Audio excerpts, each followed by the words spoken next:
Nerdrotic.com.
Hey, sound like James Hetfield there. Hey, Metallica.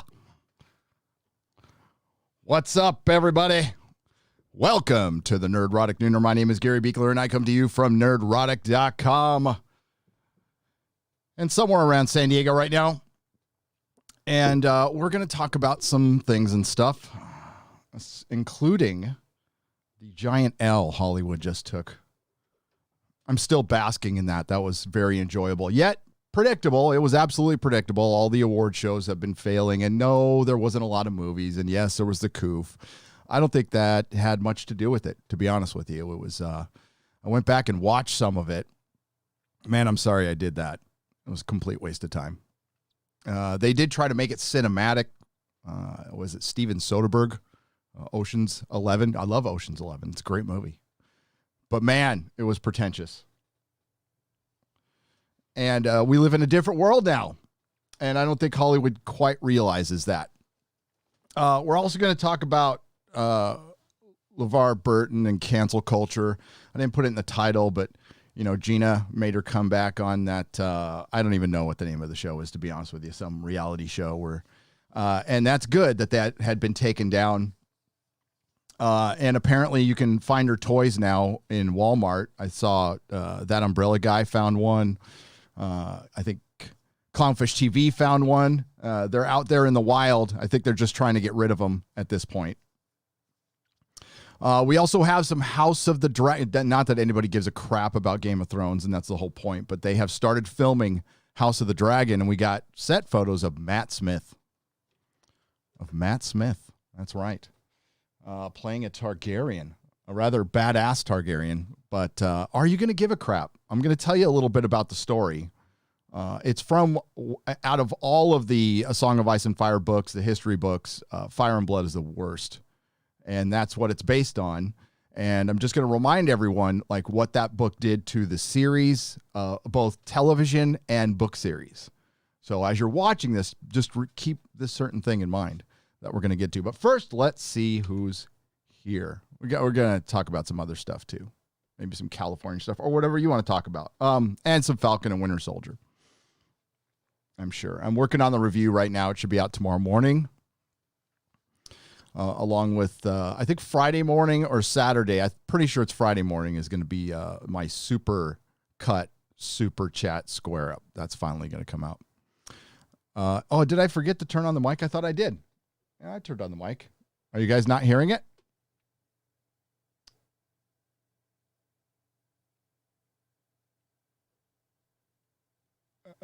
I don't know what sound here. Let me see. Let me make sure you're hearing it through the right thing. I'm just seeing it in the super chat now. So I thought I set that up. No, it should be fine. It should be fine. Hail to the Modrotics. We got Neon Wolf. We got Eric K. We got John Galt. We got Katina Martin. We got Joel Race. I'm going to have to slow this down now. It is going way too fast for me. We got Father Christopher Miller. How are you? We got Dana B. Lord Thoth and his wrench. JD Cox. Pinhead. Dark Shadow Logan. Film Lars. What's up? And we have Stetson's Gold. Captain Flintlock Bastard and his wrench. Keely Chow, Hairless Primate Productions. Oh, would that be human beings? Niederland Egg or Nederland Egg. Anti-Derivative Jill. Post Sing. And Trident A. Poll. Oh, Dan Vask, I need to email you. I'm going to email you after the show. I meant to email you before the show, and I didn't. And I'm sorry about that, but I'll email you after the show. Got some exciting things happening. Very exciting things happening. Yeah, it should be a good Friday Night Tights. Yes, I did a Chrissy Meyer interview, and she posted that last night. I was out and about. Yeah, I guess I could tell you. I went out to dinner last night. It was very toxic. It was a very toxic dinner. It was me, Drunk 3PO, and Ryan Kinnell at an Italian restaurant, and then we hung out at the house. We had visitors. It was pretty damn cool. It was, Drunk 3PO infiltrated my studio, tried to cut a video. I stopped him. He was going to try to put it on my channel too, the bastard. Isn't it enough that, it was a great honor to have dinner with the guy who had dinner with Gina Carano? I got to say, I felt like I was amongst greatness.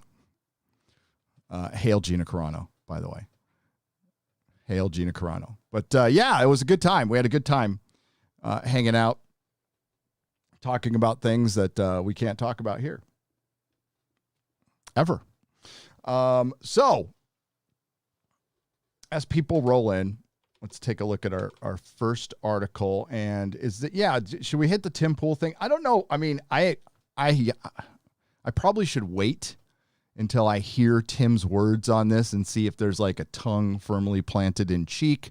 You can let me know in the chat, but we're going to go bounding into comics. We're going to go into bounding into comics here. And we have...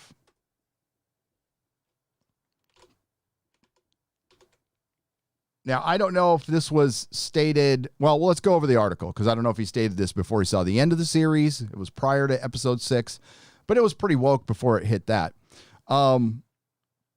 There was some mixed messaging, and I won't disagree with Tim on some of it, but you got to remember that this was made basically a year and a half ago, 2 years ago.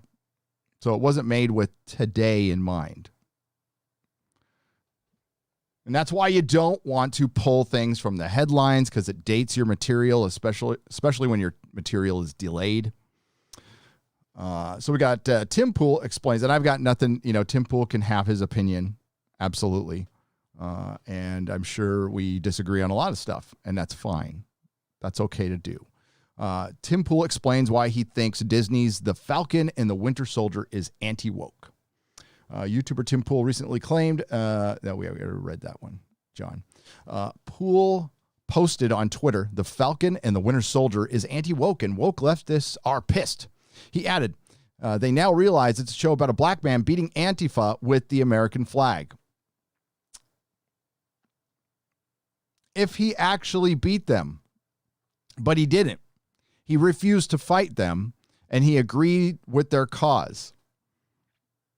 It was actually Sharon Carter who defeated Carly at the end. Because, again, Sam refused to fight her and talked on the phone, met with her in person, talked with her on the phone. Bucky talked with her on the phone. But yet John Walker, cold shoulder. Fellow veteran, was at the same war that Sam Wilson was at. Sam Wilson being a former counselor to veterans, completely acting out of character. For research purposes, I mentioned this yesterday. While I cut my reviews, I try to go back, and if something comes to mind and I want to reference an MCU film or something, I go back and watch that scene because I own them all. So I go back and I wanted to watch a couple things in Winter Soldier, and I ended up watching the entire movie. And it has been, it's been about 2 years since I've seen it.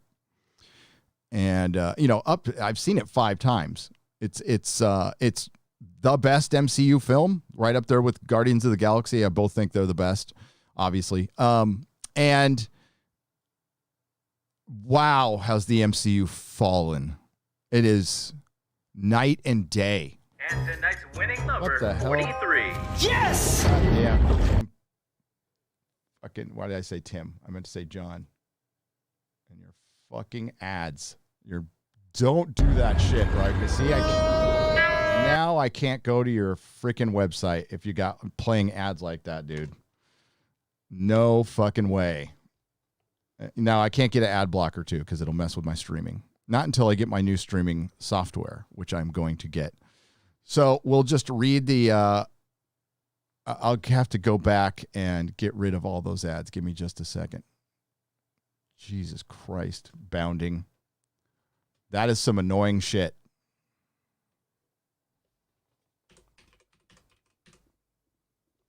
I know you got to make your dollars, but dude.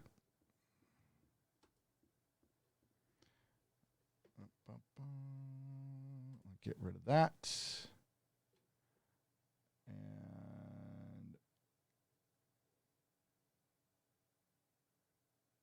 hopefully I got rid of that. There we go. Get rid of that.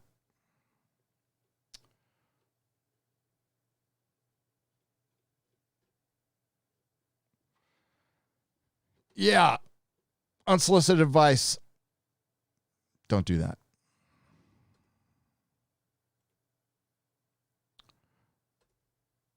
Boom, boom. There we go. Now it should be okay. We're going to get to that article in a second.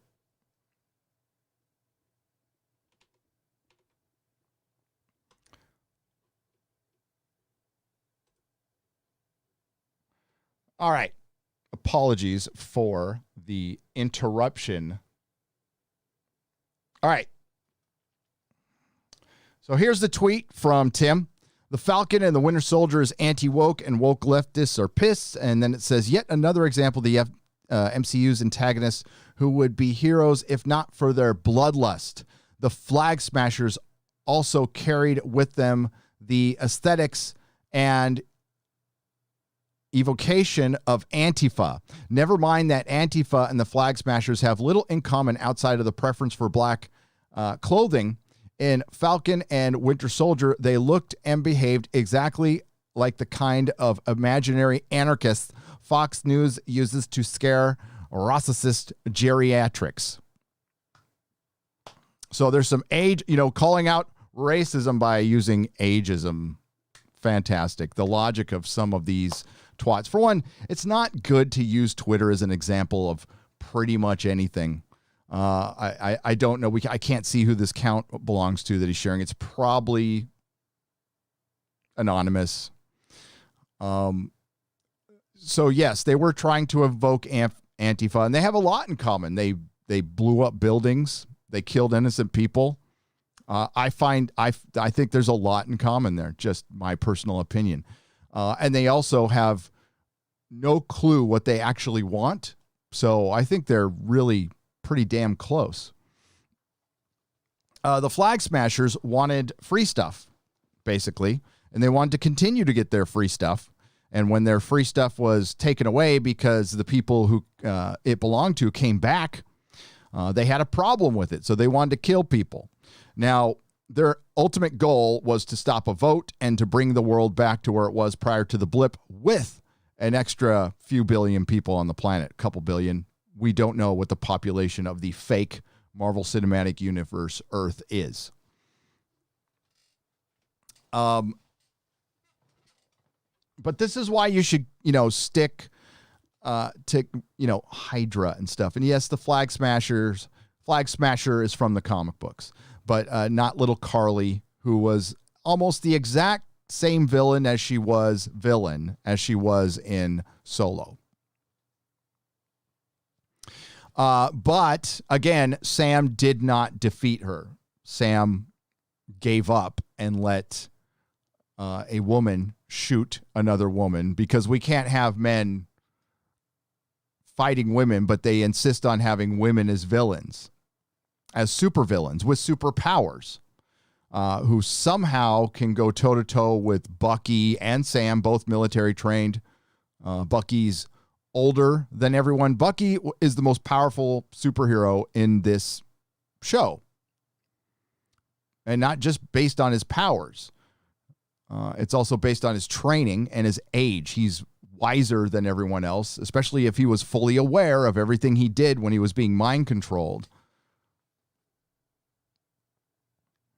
Yet, that's one of the problems with Bucky is they still have him acting like a 30-year-old when he really should be acting much, much older and much different. I do believe there's one point where he went, I went, what? Why would Bucky go, That little girl kicked your ass. Poole added, Sam rejects wokeness and becomes Captain America and beats Antifa with the shield. Even U.S. Agent is a good guy in the show. He is, but they didn't present him that way. But I think Tim is trolling here. And why not? Why not? But Sam, I think by saying do better at the end, I think that's an embracing. He's embracing wokeness. But again, I don't know if Tim's trolling here or not. The replies from woke lefties proves my point. The show is about open borders, leftists exchanging terror to remain open borders. Sam rejects wokeness and becomes Captain America and beats Antifa with his shield. Yeah, I think he's trolling here, which is kind of funny. He's trying to work him up a little bit. Poole previously made similar claims in a video uploaded to Timcast IRL back in April. And I need to hear the context of that, which I haven't done. Maybe we'll check it out later. In the video, Poole explains, if I could offer you up, all of you guys listening, a TV show where a guy takes an American flag and brutally beats Antifa and rejects a bunch of woke ideas, he's repeatedly told by people about how you shouldn't wave the flag, that's the white man's flag, and that you got to understand. Well, that was his journey to become Captain America, and it never made sense considering that he joined the Air Force, which is essential. I mean, you're putting on the flag when you join the military for this country. You're willing to play a part in defending our country, and sometimes that is violently defending our country, which I don't have a problem with, by the way. Depends. It depends on the situation. Depends on the situation. I'm not big on meddling in other countries where we don't belong. I believe it's up to those countries to figure their own shit out until it directly affects us. He adds, so you have this black man who says, nah, I like the flag, and picks it up, and then there are these people who we should have open borders, and we're going to smash the flag. Well, Sam supported that in the end, though. That's the problem. So this is where I think maybe he's trolling. Again, I got to hear the tone of his voice. But no, he fully supported the flag smashers and what they did. He just didn't like what they were doing. He didn't like the violence.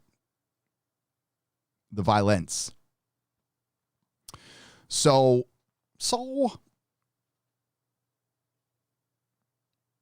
that's where the mixed messaging came in for me. It was a guy wearing the Stars and Stripes suit that looked like he was about to hit the slopes, made by Wakanda, the isolationist ethno-state, and he was supporting globalism while representing the country.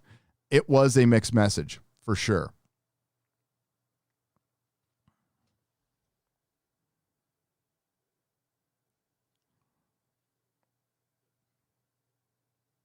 And there is a Senator Strawman. Doesn't the costume look a little puffy on him? It looks like it's one size too big.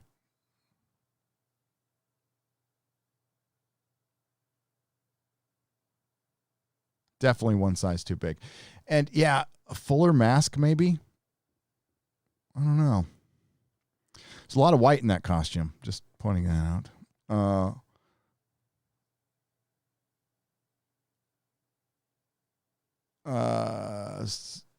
Anthony Mackie plays a black man who questions whether or not he should wear the American flag. And ultimately, he had decided to do it, which he did. And they even show a scene where there is another black man who says, no self-respecting black man would wear that shield. Anthony Mackie says, I know there's people who would be mad at me for wearing this, but he wants to fight for this country, and he'll be damned if anybody's going to tell him he can't do it. And then he's literally wearing the flag, chasing down open borders extremists. It falls apart where he chases down the open border extremists, at least on the Carly angle, when you could have stopped all of that a long time ago, because Baron Zemo said, you're going to have to eventually kill her, and that's what they had to do. The whole problem was that Sam was working for the power broker at this point. The power broker got to kill Carly, and he had no idea. So they introduced Sam as kind of a moron Captain America. Again, mixed messaging here. That's where the trouble comes in. You're still in the hero business while deconstructing the hero. It was a mess. The show was a mess.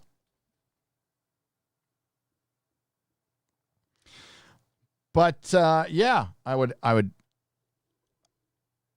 Again, I have to hear the tone of his voice. But if he's serious, I mean, that's his opinion. I disagree. There were certainly things in there that I'm sure pissed off woke Twitter, because everything does. They're never happy. That's not the point. They don't want to be happy. They just want to be pissed about stuff. There's a lot of people who are completely moved by the show. I just found most of it boring and contradictory, like I said, and I'll go over that in my review. I will go over a lot of that in my review.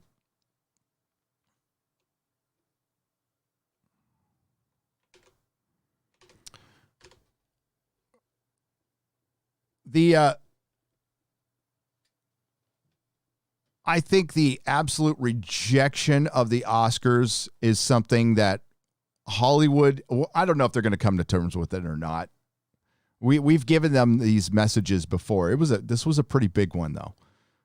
They lost well over half of their audience, and in the key demographic, it was a bloodbath. It was a bloodbath. They lost almost 70% of their audience, which means only geriatrics and people who work in Hollywood are watching these award shows anymore. And I just think they're a thing of the past. I think they're done. I think there's something that worked in the 20th century and they just don't work now. I don't think a lot of people want to see the elite being self-congratulatory and jerking each other off. Especially when Regina King opened up the show with, I know when we get preachy, you're going to reach for your remote, which we did. And then she said, no amount of fame and fortune could make me, I'm paraphrasing what she said, not scared for my son in this country. Well, then by all means, go somewhere safer. She did. Again, I didn't put it in my video. You can look it up. Her house was in some magazine, so I was curious. I said, Regina King's house. She lives in the Hollywood Hills. Nice big old house. Nice big old driveway. In a neighborhood safer than the one I'm in right now, which is pretty safe.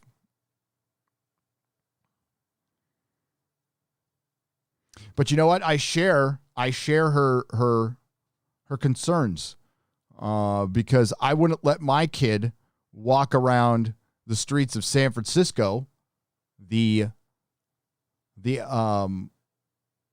progressive urban utopia of San Francisco.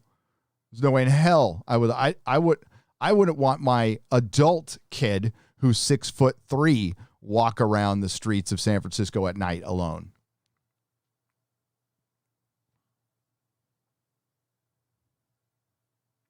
And the reason it's not safe is because the cops don't arrest anybody anymore. So if you're talking about that, sure. But I don't think that's what Regina was talking about. Maybe she's still waiting for season 2 of Watchmen. Keep waiting. Keep waiting. Oh, I forgot to do that here. Let's do that now. Let's do that now. I knew I forgot something. Boom. There we go. Let's get this bad boy moving too.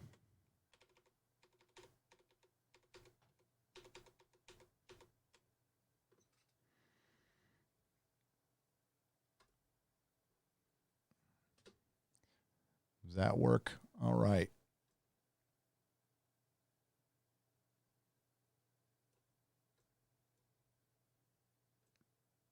There we go. All right. But I think it was a huge win for fans, and they didn't have to do anything for fans, for customers, for and a good, and it being more than half sends the message that we have been trying to send forever. I put in a little bit, we went over it last week, the entirety of the Bill Maher statement, who I still think is an elitist twat, but he was absolutely right, and he was using all of our talking points.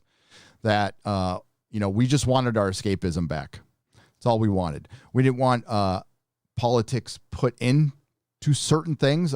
Absolutely, you can make your 12 Years a Slave and all of those, films that are either original stories or historical stories with your Hollywood spin on them. Make those all day long. But when it starts getting into comic book superhero television shows and films, that's where we've seen failure after failure after failure. So for those of you who haven't read the comic books, Falcon Cap, which is what he's called, or Black Captain America, was introduced in the comic books back in 2016 or 17. Part of the all new, all different Marvel, and they had to have him give up the mantle because it didn't work. This is when they made Cap a Yahtzee. They made him a member of Hydra. That Captain America still exists. By the way, he's locked up. Then they brought Cap back, and they had like Mark Waid write him, and now Ta-Nehisi Coates is writing him, and the sales are shit. They're shit. Now, there is still some hangers-on out there and completists. I used to be one of them where I just, automatically bought a Captain America issue because I wanted to have the complete run. So I'm a completist. And there's a lot of people out there. But, these sales are in the tens of thousands in a country of 330-plus million people. I saw a New York Times article. I can't, you got to subscribe to the New York Times, so I can't pull it up. But, the headline says it enough. When blackness is a superpower, right? And then they brought up all the changes and all the, race swaps from the last few years. And, they brought up some original stories, which is fine. Do all the original stories you want. Nobody has a problem with that. And that's not what I'm talking about. I'm talking about the constant swapping of mantles and characters, and all the comics they had a little video that they presented were canceled. Ironheart, Black Captain America, the Black Superman, which was just, I think, a mini series. I didn't even read it. So, of course, they have the one that's coming out right now, that bounding into comics. Brian Hitch got into a little bit of trouble. We can definitely look at that. That's Brian Hitch reminded everyone why there is a revolt in comic books. I got to give him credit. He told everybody this, and that's better than just a certain group. I'm just trying to spin some positive on this. It's not a very good thing to do. It's not a good idea to tell your audience to fuck off.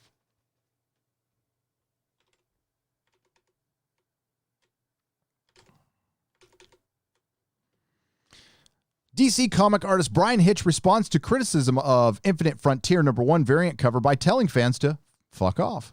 And it's over this this hairline right here, which, it ain't great.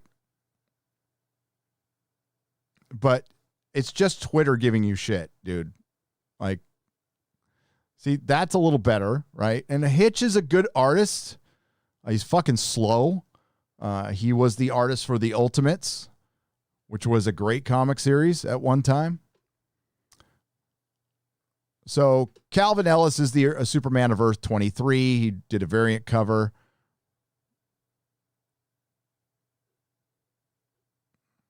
Then he got some responses. Kryptonian barbers ain't shit, apparently. Well, it's very difficult to cut the hair, Kryptonian hair. You have to, I think, what do you have to use? Kryptonite? Like laser razors or something. The art is good, but that hairline, though, shit's pushed back higher than LeBron's. Yeah, he got a little upset. That's his response.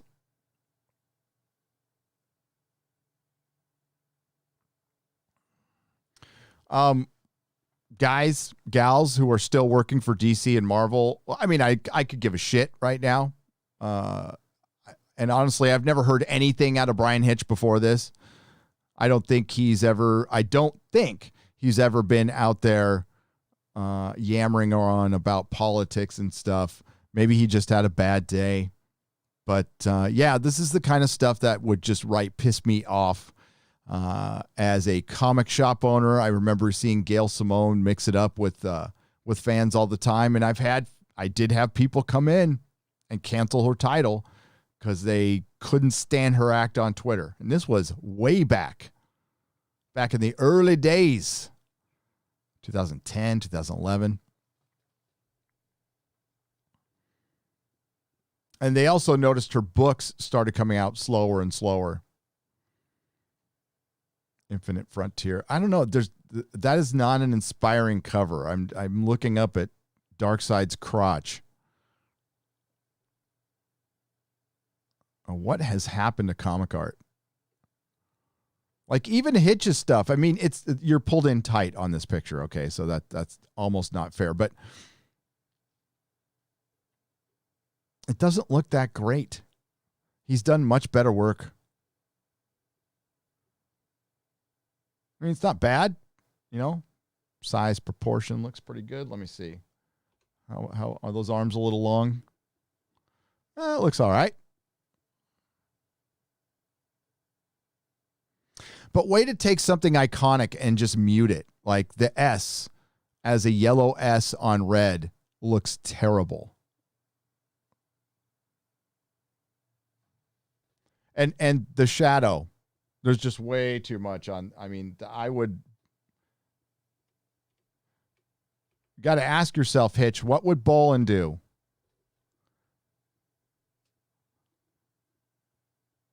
Yeah, that looks like there's a black hole opening up in his head.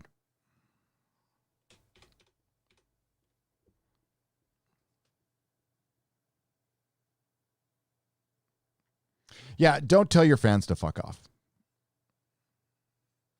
It's not advisable. For one, now you look like you're thin-skinned. You look a little weak. And I've never heard anything bad from this guy. As a matter of fact, I heard EVS praising him about a few months ago. So yeah, it's kind of a surprise. But this is why the comic sales are dying. And listen, you've been hearing spin over the last year, like comic sales are doing great. And as most of you know, they are mixing them in with manga sales and children's books sales now. So yes, everything is trending up in manga. I don't know how Scholastic is doing now, considering they don't have any students trapped in schools in a lot of states still. Buying any of these books. So, yeah, I don't know. But I know manga is killing it. Absolutely killing it. And good. Good. Destroy the American comic book industry at this point, as far as the main two publishers. It's sad. I saw a Razor Fist tweet yesterday where he was kind of lamenting about baseball. He's a big fan of baseball, and baseball's gone woke. And he's like, I got to admit, it's like really tough to separate myself from this lifelong love I've had. And yeah, it was the same for for me with the Chargers when they left. But, for Marvel Comics and DC Comics, I mean, this was a habit I had. When did I have my first pull list? My first pull list was at Thrill Books and Encinitas. It was a comic book that was on comic book shop that was on Highway 101. And a gruff old guy owned it. He was cool as hell. He's the guy who's like, read this, Watchmen. Handed me Watchmen. Read this, Dark Knight Strikes Back. Read this, Killing Joke. So I'd say my first pull list was in the late 80s, mid to late 80s, 87, 88, when I first heard that you could subscribe to a comic book shop. I'm like, what? So I gave him my name, and you had to put down like a $20 deposit at the time. It's getting a little warm in here. Get my air going. And all I pulled was, at that time, it was pretty much all DC except for Spider-Man books. So I've been, other than those, years I was in prison, since 87 and 88, I was reading comic books. I was going and buying them every week. And even when I was homeless and doped up out of my fucking mind, I managed to get to the comic shop once a week to buy comic books. 'Cause that's all I had. And it's a great habit when you're poor, because they weren't that expensive and they're entertaining and they're collectible. So I managed to keep, I still have some of them to this very day. So it's like the one thing I kept through all of my adventures. So that was oh God, how long has it been since then? 30 some years of getting comics every week. And then before that, I was going to just 7-Elevens and the Cornet newsstands. So this was a habit of mine for 40 plus years that I just gave up, like in one day, based on one tweet from one asshole. I had enough.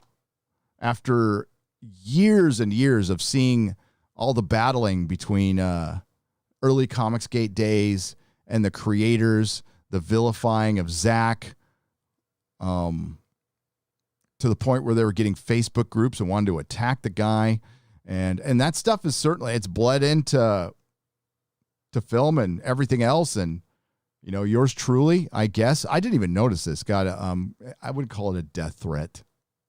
It was just some guy blathering on Twitter. Karma ended up biting him in the ass. We'll talk about that in a sec. But yeah, I just gave up this lifelong habit like that. And it wasn't hard.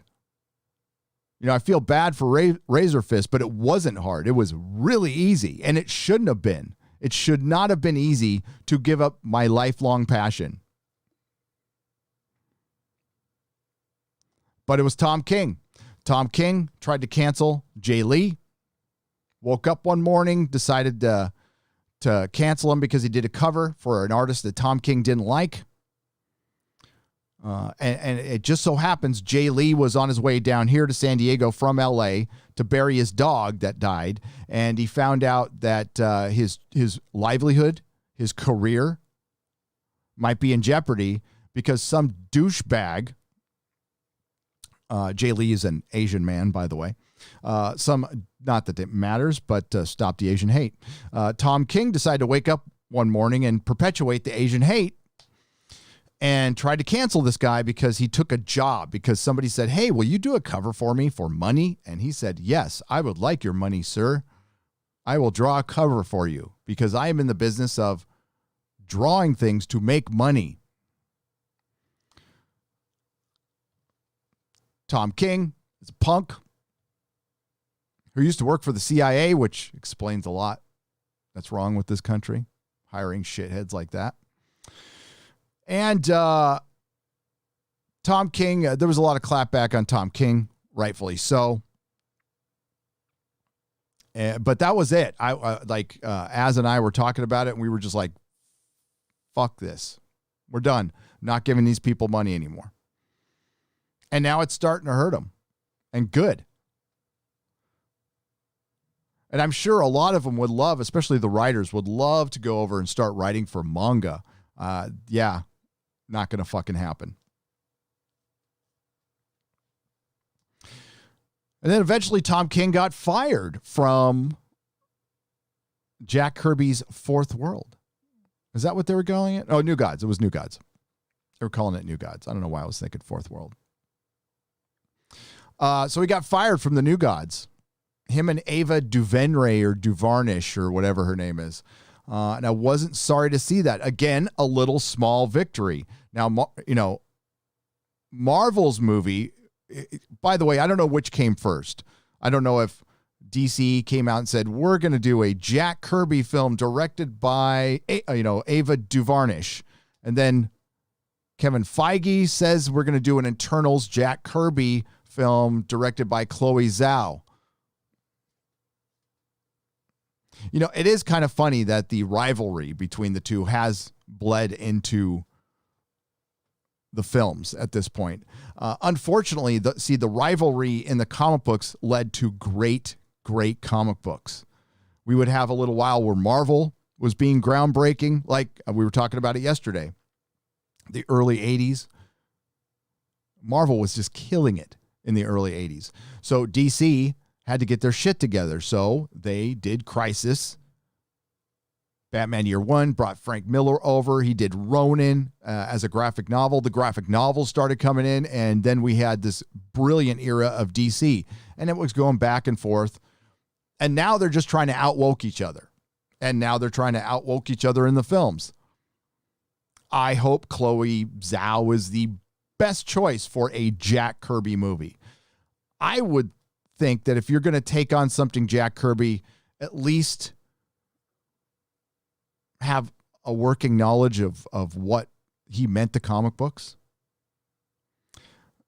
Turns out Zack Snyder will probably have the best interpretation of Kirby. That so far, it is the best I've seen. I'll give Taika Waititi a little credit for Ragnarok for the look. A lot of that stuff did look Kirby, and he did include Kirby Crackle into his movie. I'm not too sure about the tone. Kirby would have been much more serious about the tone. But as far as the look, it was cool, except for Valkyrie, which was shit. Absolute shit. But we go back. It was easy for me to give up this lifelong fucking habit. So today, what did they tweet out? It was yesterday they tweeted out. Let's go to Twitter and see the latest thing that Marvel has given us. It's wonderful. It's absolute. I want you to think fashion design as comic books. Now, Mrs. Nerdrotic might actually disagree with me on this one, but now this isn't as bad as Snowflake and Safe Space, or is it?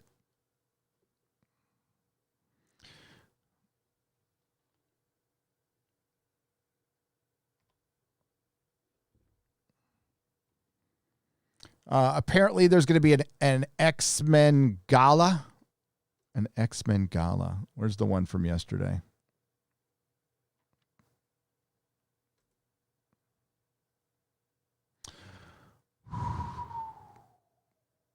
That's Excalibur, folks.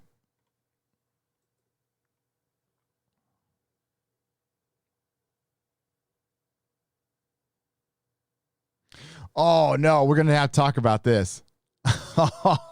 This is cringe. Oh, wow. We're going to talk about that next. Where is that MODOK series is crap. There we go. Fabulous.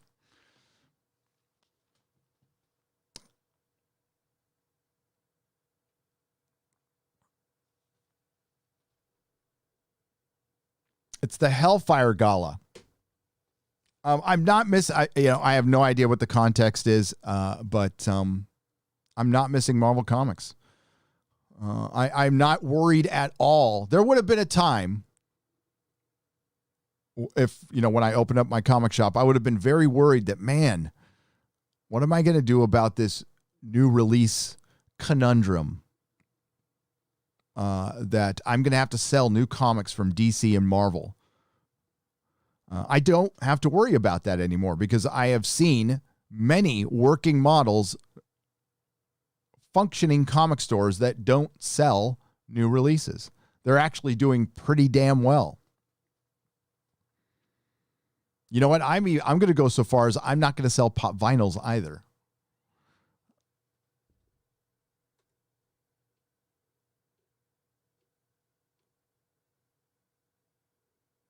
I love how they're pushing this. He's not even Captain America in the comics anymore. They still can't get it right.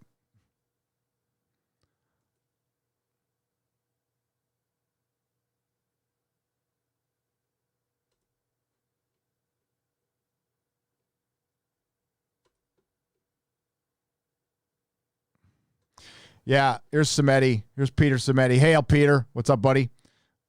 Silly Marvel. This is the X-Men. Look at that. Oh. Let's just stare at that just for a moment.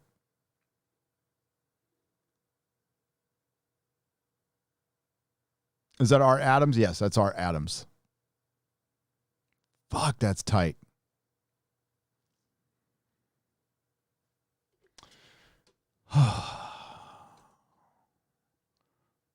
Now compare it to this.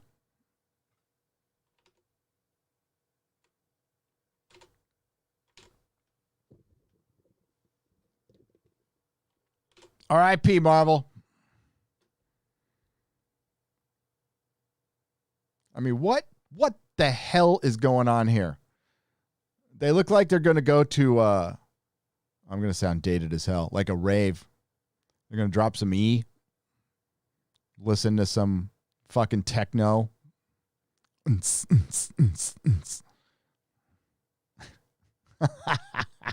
Steph. That's a good one.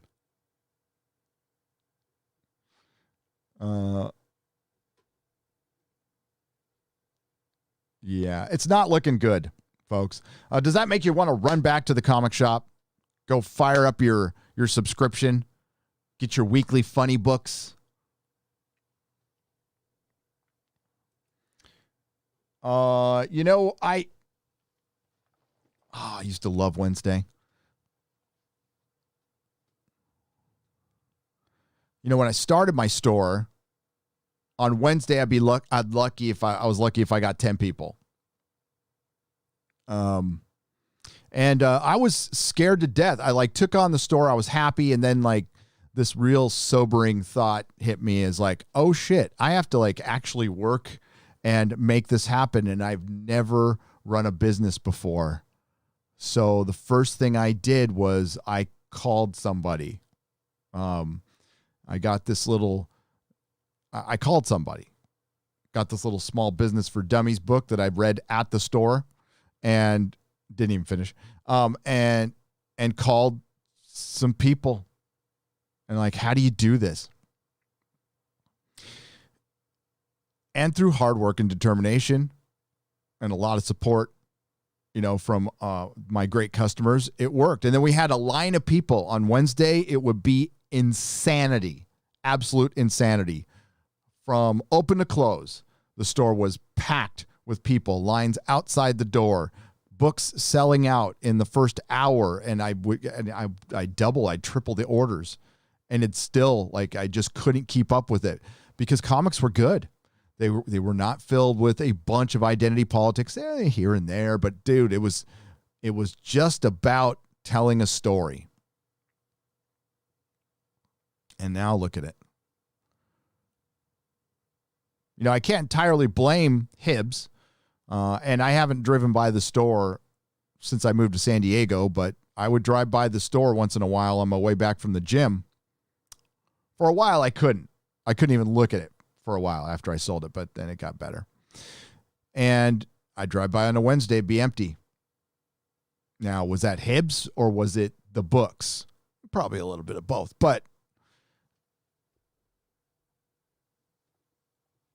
what I always wanted to do, see, I as the comic industry changes the rules and moves the goalposts, all I ever wanted to do was sell funny books, comic books, pamphlets. I didn't even like selling trade paperbacks that much.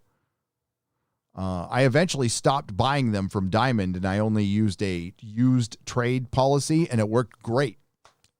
People would sell me their trades. I'd give them some credit, and I had 5 or 6 filled bookshelves of trades. Good ones. Out of print ones. But I just wanted to sell comic books, back issues, toys. That's all I wanted to sell. That's all I was interested in. That's all I cared about. I didn't sell Magic cards. I didn't sell Yu-Gi-Oh cards. I didn't sell porno comic books. I didn't do gaming of any kind. I had retro video games in there, but that was it. And it worked. It was fun. And I think I could still do that. But nowadays, you need the Magic card. And nothing against Magic or Yu-Gi-Oh at the time or whatever. I just didn't know anything about it, and I didn't have time to learn. Maybe if I eventually hired somebody who could be a specialist in that, I'd be open to it. Absolutely. It's not like I don't like it. I just don't know anything about it. And I figured I would sell the things I knew about and was passionate about. And it worked. I couldn't be passionate about this. Couldn't give a shit about this. Let's go to you guys.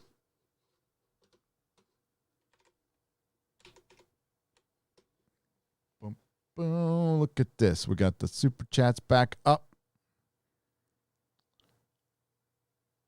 Once again, shout out to Ryan Kinnell and Jay, Drunk 3PO, who came by and visited me in my home yesterday. We hung out for hours last night and had a very good time.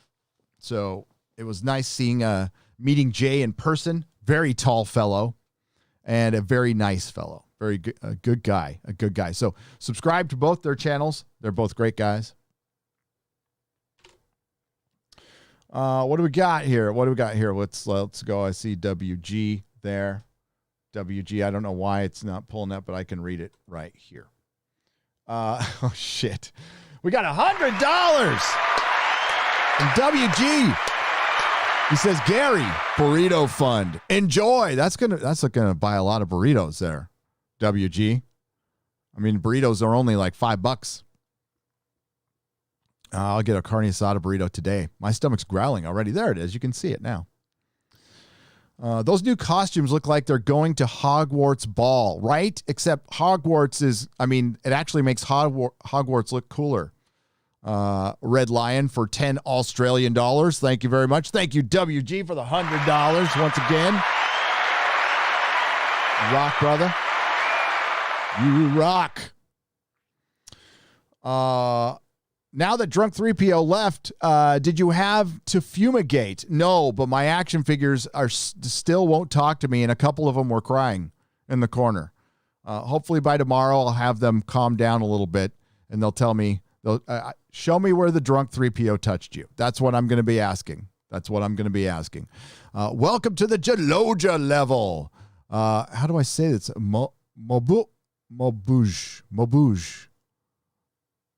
Mobouge. I'm just going to say Mobouge or Mobouge. Welcome. We have a member stream tomorrow morning. It's going to be right after my business phone call.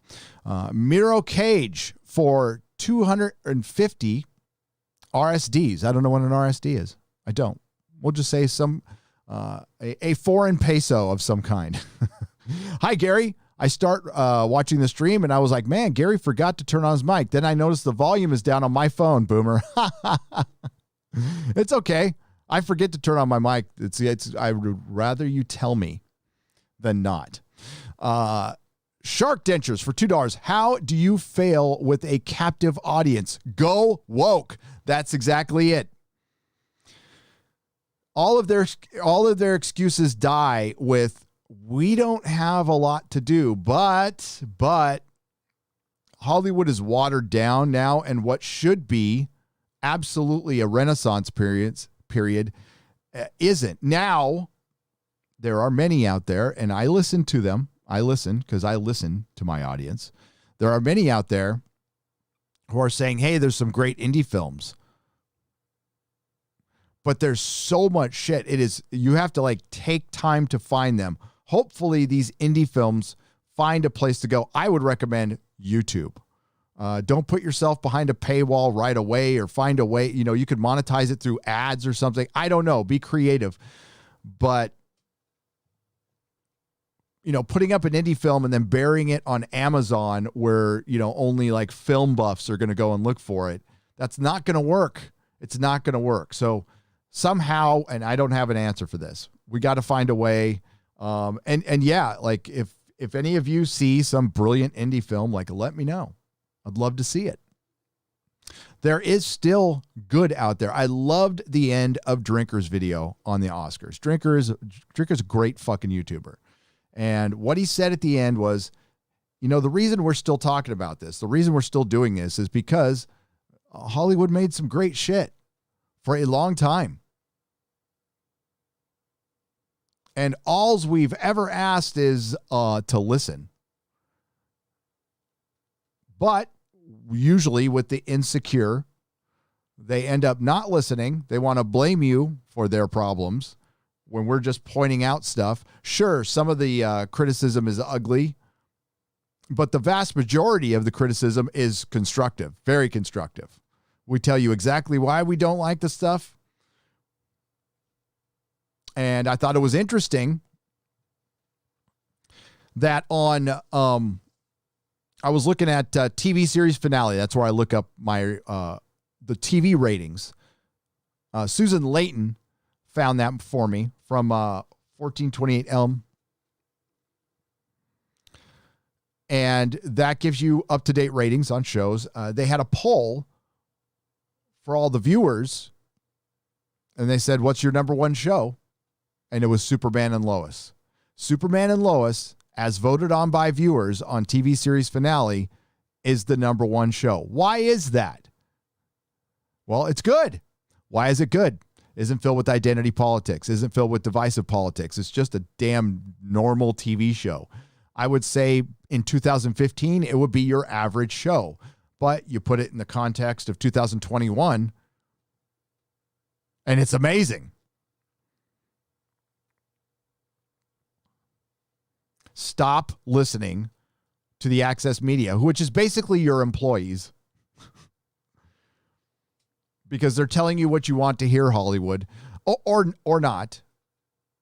It's entirely up to you, but the Oscar ratings are just the first thing that's going to happen to you this year. Be prepared, Hollywood, for a lot of wake-up calls.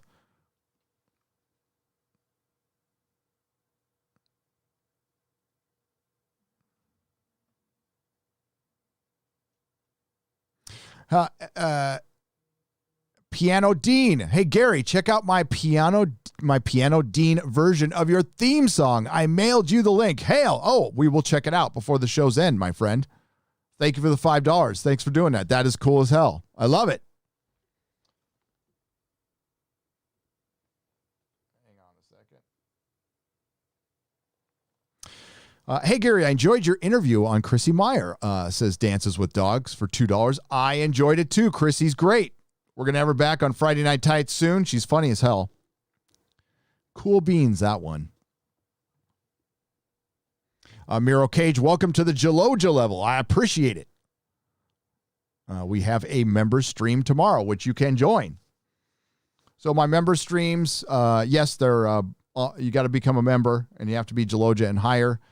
But once a week, sometimes twice a week, I do a StreamYards. You come in, 15 minutes. We rotate people out. You can ask me anything. And I'm going to put them on Nerdrotic Live from now on. Like all the shows are going to go on Nerdrotic Live once they're done. They are fun. I love doing those things.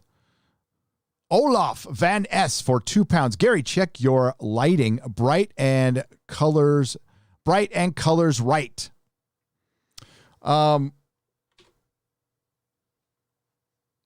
There's not much I can do about that right now. It's got to do with, I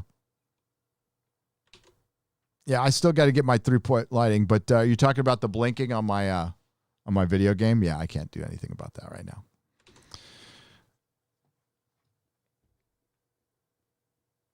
But try not to get a seizure. Lawrence Goldstein for $4.99. Hollywood needs to do something they forgot: how to make good and entertaining movies. Yes, they did. Yes, they did. And if they don't do something, they're going to pay. I mean, this obviously was going to be a bad year for them. But, Bill Maher wasn't wrong. The films they rolled up were all depressing as hell. And the reason they did that was to show how good they were. Hollywood wanted to show you. They didn't give a damn about entertaining. They just wanted to show you what good people they were.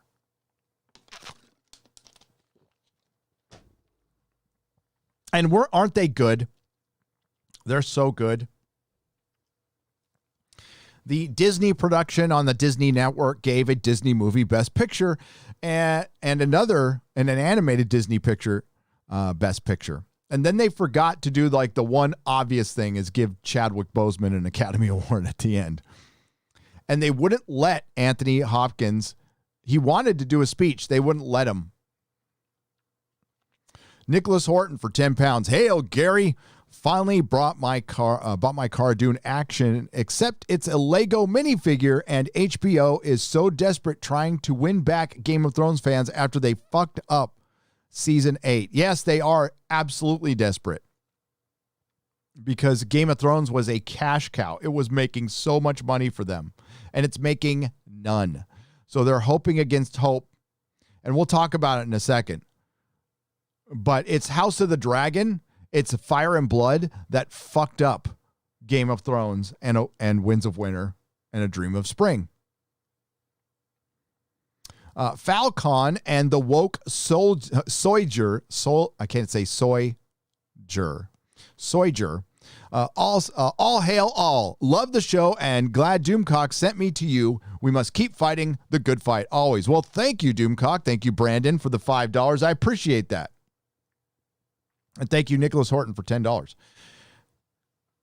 Tyrannus Cygnus. Arian. Well, I don't know. Scottish Nerd, thank you for the $1.49. Dude, once again, you have no idea how thankful I am for you. Just had knee surgery and have been bored as hell. I look forward to this every day. Hail, G. Oh, I'm sorry, man. Dreary nitpicker. Well, I'll do my very best. I will do my very best. And I'm glad you're healing and you finally got your knee surgery, and that must suck. All right, let's go to, we'll get back to those in just a second. Again, Dreary nitpicker, get better, buddy. Oh, wait, we got Josh PK for $2 says, hail, Gary, first super chat. Keep up the fight. We'll be gentle. Okay, we're going to get to LaVar Burton. LaVar Burton.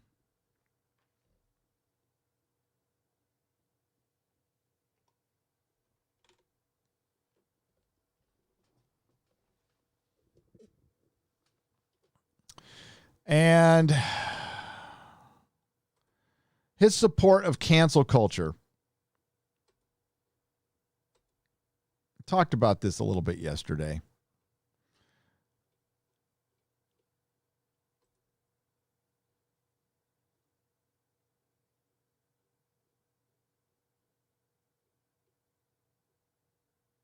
Once I find the article. There it is.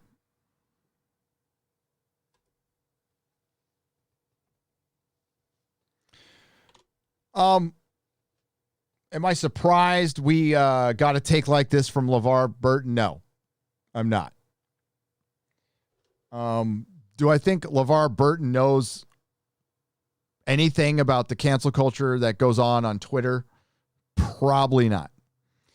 He probably knows it all from his daughter, who I heard yesterday was used to work at Rooster Teeth, which kind of says it all. Of course, does he have a right to his opinion? Yes.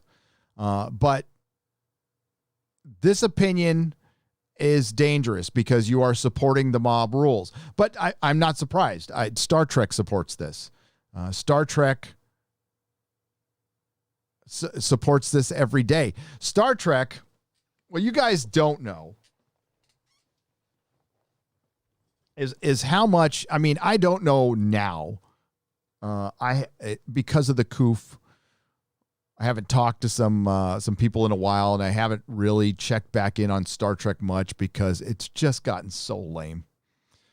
But there was a time they really, really hated yours truly, Doomcock, Midnight's Edge, and they tried, their attempt to counter it was to get a network of influencers to go out there and not like attack us. No, it was to counter us with talking about Star Trek and how great the new Star Trek is. Unfortunately, that failed because the new Star Trek is trash. It's garbage. So anybody out there trying to say it's good, I think the best you can get is, well, this might be that guy's opinion, but I disagree with it. Everybody, everything has its fans to a certain extent, but to the general audience, Star Trek has never broken through. Alex Kurtzman's Star Trek has never gotten off the launching pad. He's always coming out with new things. And what have we heard? I did a tweet about this about a month ago. We always hear that Star Trek is going to return to its optimistic roots. Every series they announce and every series they come out with is a new and different way to be nihilistic, filled with postmodernism. There's always either some cataclysm or the Federation is in disarray because they're unable to produce episodic television that can tell maybe an allegoric story about some aliens while still presenting the Federation and the crew as this, as what Gene Roddenberry wanted. Now, listen, Gene Roddenberry he wasn't perfect. He didn't always get what he wanted. And some of the best parts of Star Trek were stuff that Gene Roddenberry didn't want. Gene Roddenberry is not a god. As a matter of fact, I think it's interesting that if cancel culture existed when Gene Roddenberry was alive, he would most certainly have been a victim of it.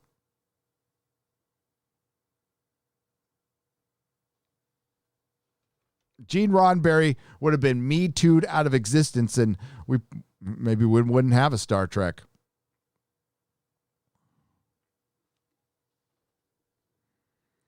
But his vision was definitely let's present a future where everybody on Earth, all the humans and the aliens and part of the Federation, we're all working together. We're all working together because that's the best way to show it that it's possible. Yes, it's fake, but at least you give an example of, wow, this thing is possible. Now we have this ugly, divisive, poisonous Star Trek that purposely writes into their scripts stuff that they think will piss off part of their audience. Those are words from Michael Chabon, not me. Posting the Star Trek communist on their website, where he actually stated that the path to Star Trek is through overthrowing our government in a communist revolution, while he takes selfies of him sipping blue juice or whatever. Star Trek actor Lavar Burton defends cancel culture, believes it has been misnamed, and suggests renaming it to consequence culture. Now, my favorite part about this video, which I think he's got it in here, we'll listen to, is what the hell is going on with her hair? Is Lavar sounds like I just came up with this real hot take. Consequence culture. Oh, it's on The View, so yeah, we'll just read it. We don't need to hear him say it. During the interview on The View, well, that's part of your problem, Star Trek actor Lavar Burton briefly touched on the topic of cancel culture, mentioning that he believes the phenomenon has been misnamed, revealing that he prefers to call it consequence culture instead. Burton's hot take on cancel culture movement was expressed Monday when The View co-host Meghan McCain asked the Star Trek actor about his opinion on the recent the Dr. Seuss books. Discontinuation of Dr. Seuss books, and how cancel culture affects works of art and artists.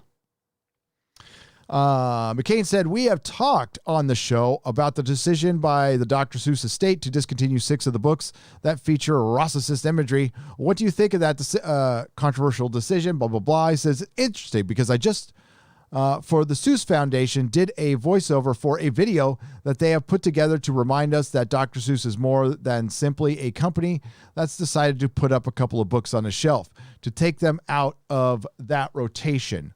Burton explained, because he was paid by them. He continues, the man, Theodore Geisel, is responsible for generations of wholesome, healthy, wonderful, imaginative, creative content for children of all ages, and I think we need to put things in perspective. Yes, and I have said that before.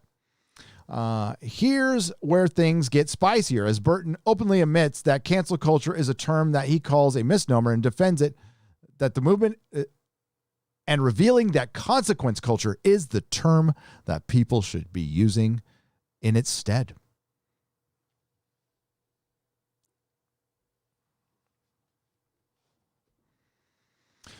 The Star Trek actor proceeds to explain, I think we have consequence culture, and that consequences are finally encompassing everybody in that society, whereas they haven't been ever in this country. What?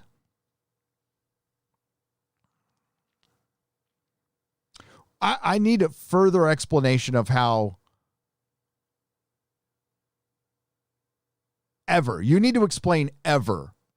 Ever means ever to this very day.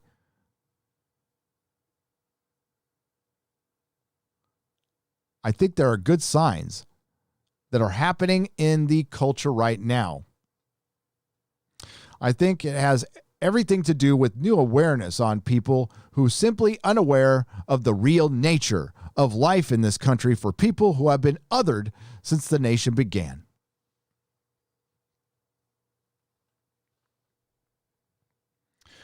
So, because other people have been othered, it's okay to other people because they have never, and I mean never, received any consequences. That is some dim, broad, generalized, adult pretender shite.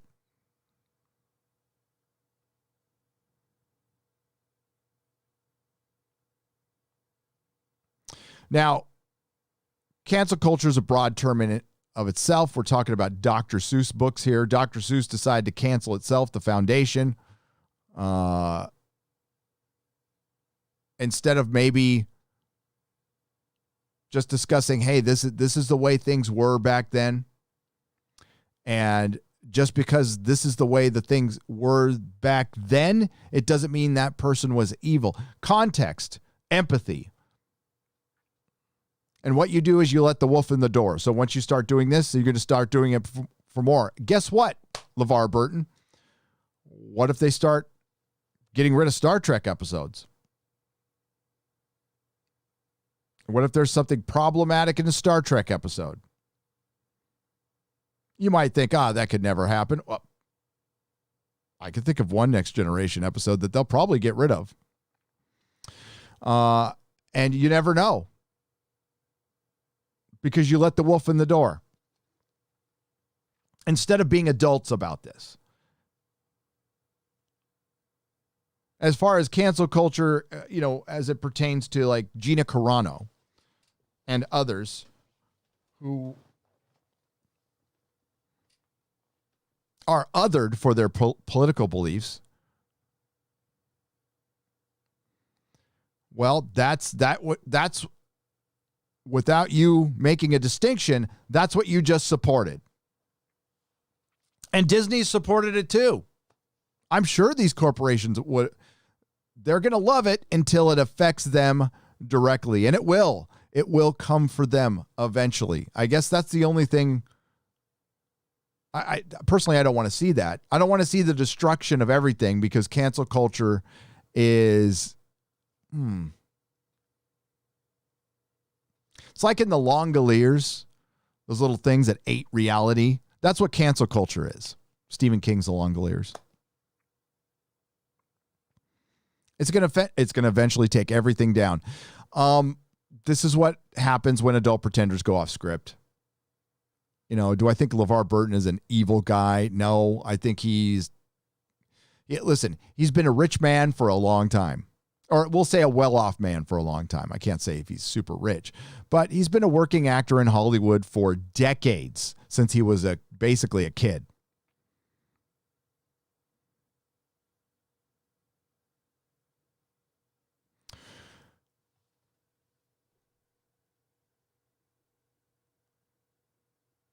Let's see if I get busted for putting this. There we go.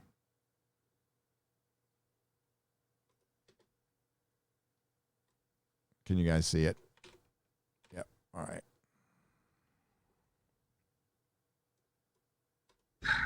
In terms of cancel culture, I think it's misnamed. That's a misnomer. I think we have a consequence culture, and that consequences are finally encompassing everybody in the society, whereas they haven't been ever in this.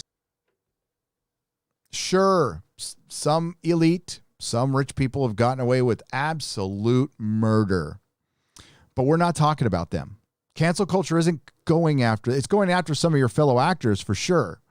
But it's also going after regular folks. Remember, cancel culture took out a woman who made an AIDS joke, right? An AIDS joke. And by the time her plane landed, her life was ruined. That's cancel culture. That's what you're supporting, dude. Because you aren't making a distinction. And you're saying things like ever.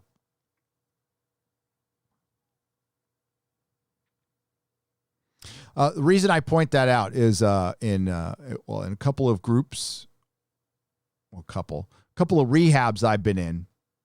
When you're in a counseling session, you can't use words like ever when referring to problems, or these aren't words you can use. Because there's never an always, and there's never an ever. That's the only time you can use them. There's always shades of gray, and there's always distinctions. So he's talking about Dr. Seuss here. Dr. Seuss cancels himself. I am totally against it. It's up to the company to do what that company wants. But specifically knowing Ted Geisel through my dad, one of the best human beings who ever lived. And at least LeVar Burton said, hey, this, look at it in the terms of this guy got millions of kids to read. But no, let's take him out for this. But in the same breath, you're supporting cancel culture and othering, and then pointing out othering, which is cancel culture, which is happening to conservatives, Republicans, centrists, classic liberals. Anybody left a Pol Pot? Pol Pot. Holiday in Cambodia. This country. So I think that there are good signs that are happening in the. I can't listen to this. Shut up. Stick to when the adult pretenders make the words on their own, they just have a lot of trouble. They have a lot of trouble. Stick to the words that are written for you by the professional writers hired by the multi-billion-dollar multinational corporations and approved by a diversity committee or an algorithm created by Gina Davis. Oh, my God. I forgot about that. Gina Davis created an algorithm to make sure scripts are woke enough. Oh, my God.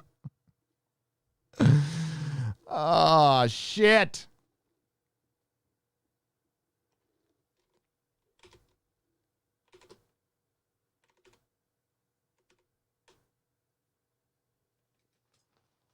Jesus Marimba. Sparks 1524.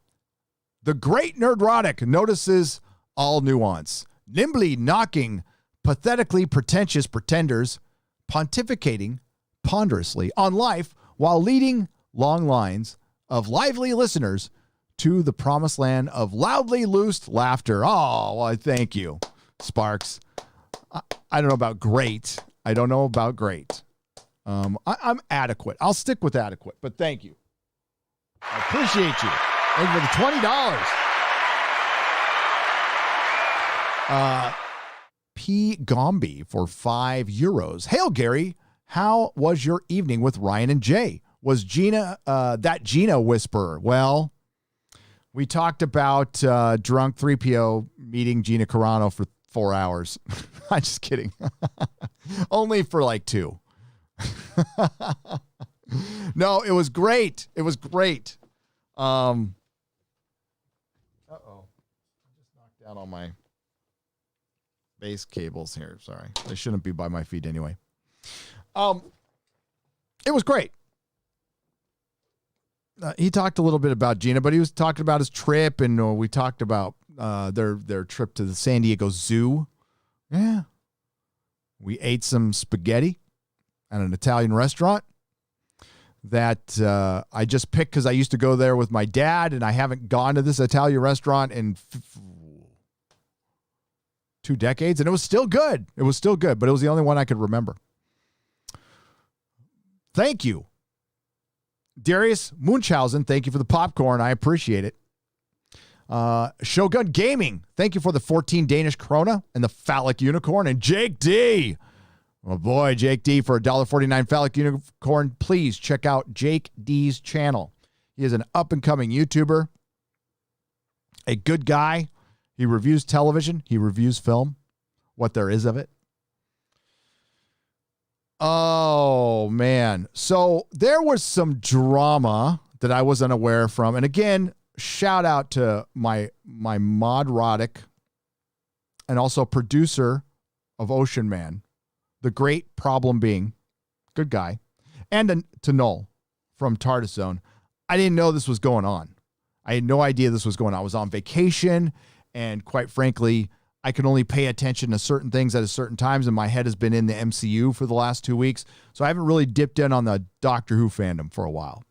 The Doctor Who fandom is dead. Like, it's fucking gone. It's in disarray. It has become the sickest fucking place out there. And you could say this for all of fandoms, but this was the best fandom. That I never, like, people were so fucking cool, but all the cool people are gone. They're gone. And we're left with psychopaths, people with problems. People with problems. So I had my take on Christopher Eccleston, which is an old take, by the way. It goes all the way back to New York Comic Con. And I did a video on an escalator with Jeremy, ripping Eccleston a new one for showing up out of nowhere with his hand out to the Doctor Who fandom. And that's how I felt. You know, Eccleston came out and said, hey, Eccleston's the 9th Doctor, if you don't care about Doctor Who. Formerly 9th Doctor. There's no more numbered Doctors. Eccleston, I have nothing personal against Eccleston. I'm just speaking my mind when it comes to having your hand out to the Doctor Who fandom when you shun them for a decade. You wanted nothing to do with them. You wanted nothing to do with the 50th anniversary. I was misquoted by somebody, by the way. He did not ruin the 50th anniversary. He could have ruined the 50th anniversary, but the great John Hurt, may he rest in peace, came in and frickin' killed it. And we got another Doctor out of it. So it all ended up good. I love the 50th anniversary, by the way. Love that show. Watch it all the time. Fuck, when Tom Baker comes in, gets me every time. So again, apparently there's a guy named, do I want to bring up his name?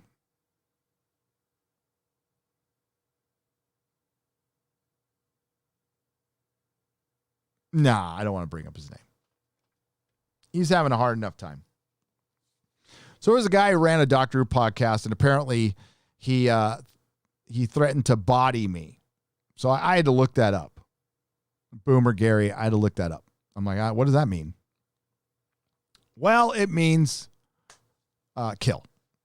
So I didn't take it seriously. I don't take it seriously now. I won't take it seriously tomorrow. I don't think he really meant it like that.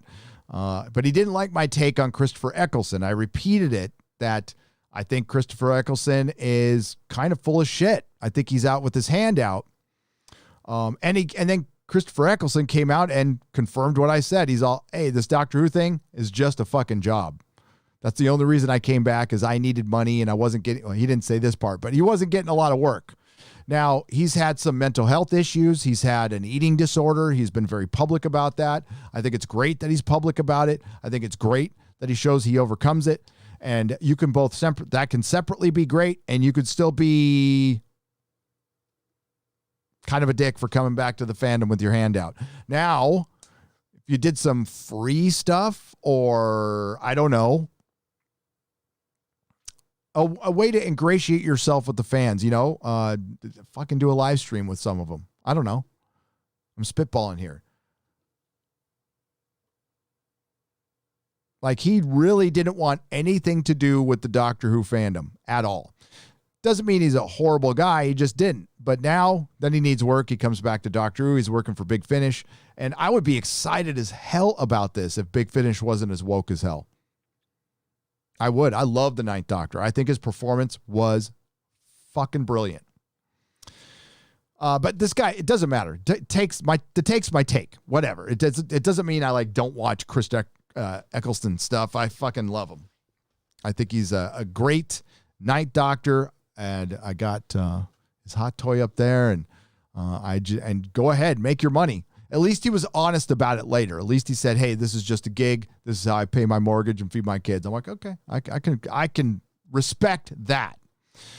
But somebody didn't like my take, so he wanted to, he threatened to body me. And again, didn't even notice it. It was a couple weeks ago. Well, it turns out that now the guy who made that threat is being canceled. Again, he did a smaller Doctor Who podcast, and I never heard it, but he's been the cause of a lot of trouble in the Doctor Who fandom. The one threat to me was nothing compared to what he's done to others. And I usually don't talk about this stuff because I don't want to give them the time of day. I don't want to shed any light on their despicable behavior. But I do want to point out that never trust a male feminist. So, of course, this guy was all about Jodie Whittaker. He's all about the male, he's all about feminism. While he was stirring it up with Doctor Who fans like Problem Being, like Noel. Well, he just got canceled because he hit on his lesbian friend. So now his career is over. Maybe he gets redemption later on, but as it stands now, he's taking a break from Twitter. And never trust a male feminist. It happens every fucking time. Every fucking time.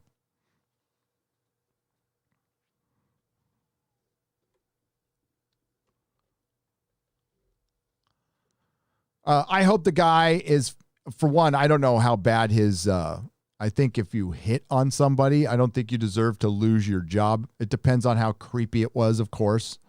But if you're like, hey, you want to go have a drink, that kind of hit on, I don't think you should lose your job over that or your gig or your whatever.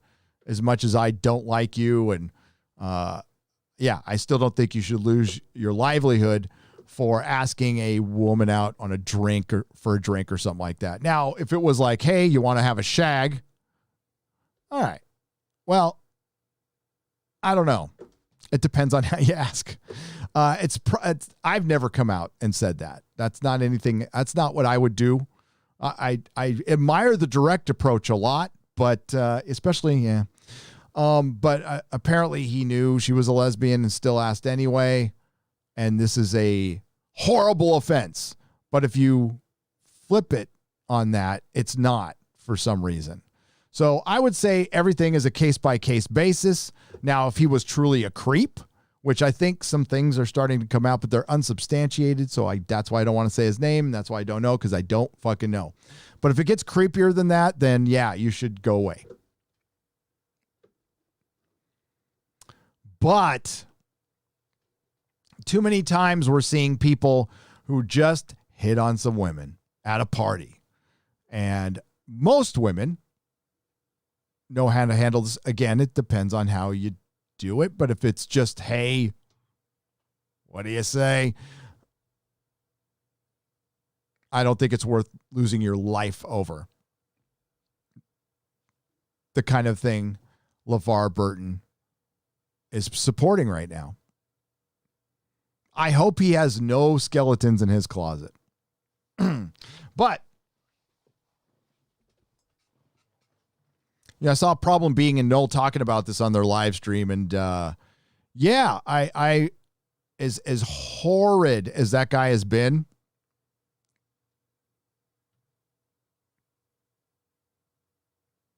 depending on what he got canceled for, I'm still against cancel culture. As much as I want to laugh my ass off and, you know, as my daddy always said, remember to kick a man while he's down. Wise words. No, my dad didn't really say that. But I do think things have gotten worse, and that's why I'm just so happy I don't get involved in this shit. As I was digging down the little rabbit hole on this, I'm like, God damn, what a waste of fucking time. For one, the guy was screeching at me, and I wasn't even hearing him. Like, he didn't even get, like, I had to, I found out about the bodying threat through another person. So you didn't even get the threat right, buddy.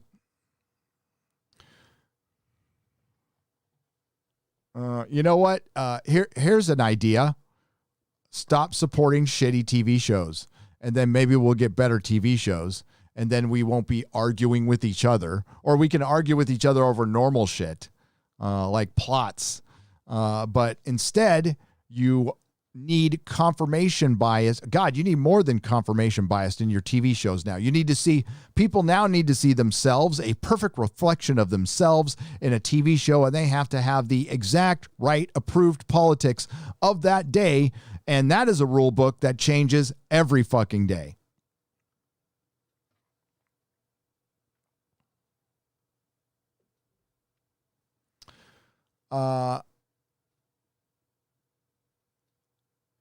Three boomer moments in one stream. How lucky are we?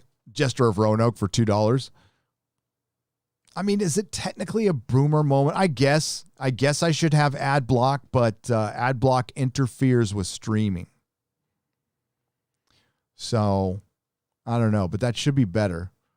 But I'll take responsibility for it. If you guys get a chuckle on my at my expense, that's a good thing.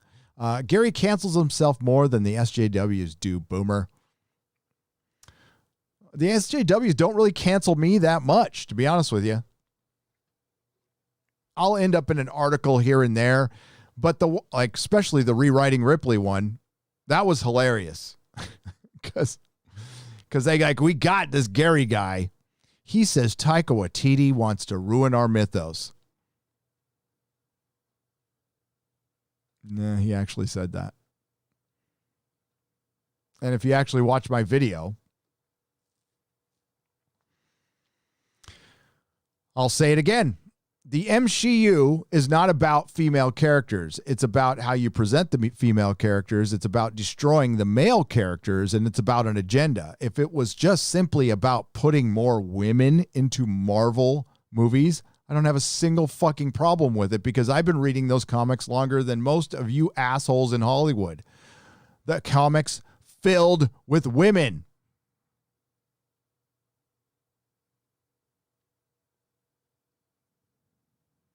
But you make all the women the same now.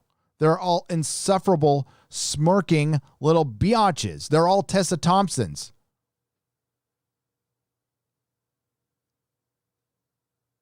Tessa Thompson has two facial expressions, smirk and annoyed. And that's interesting because she annoys the audience.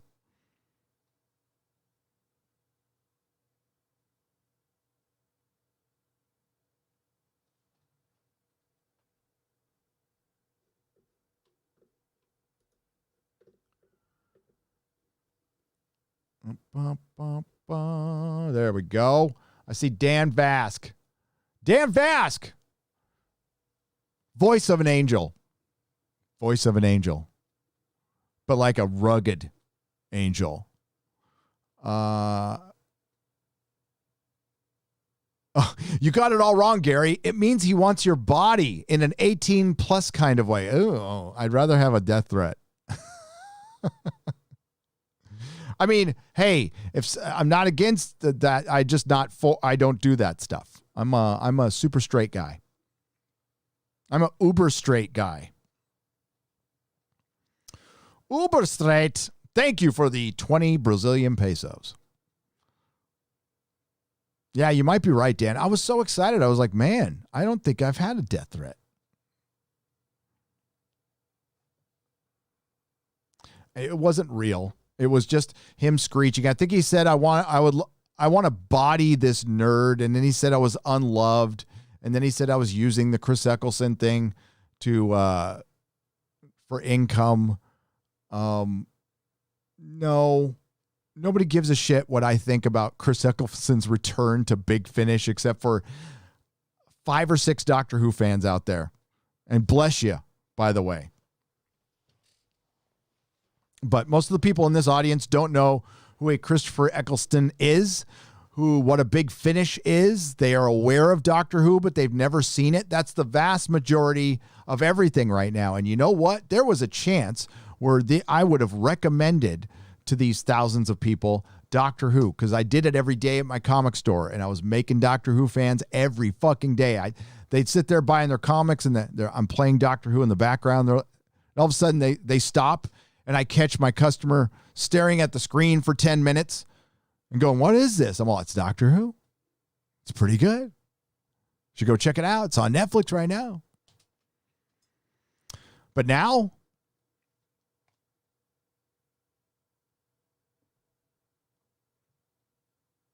I'd love to be helping sell shit because I was good at it. So one thing I excelled at was selling fucking comic books. Remember that scene, if you saw it, in High Fidelity? When Jack Black, I can't remember what band, but Jack Black walks up. He's all, I'm going to sell 10 copies of, it was, why am I blanking on his name? Star of the movie. He's all, I'm going to sell 10 copies of this today. And he puts it in.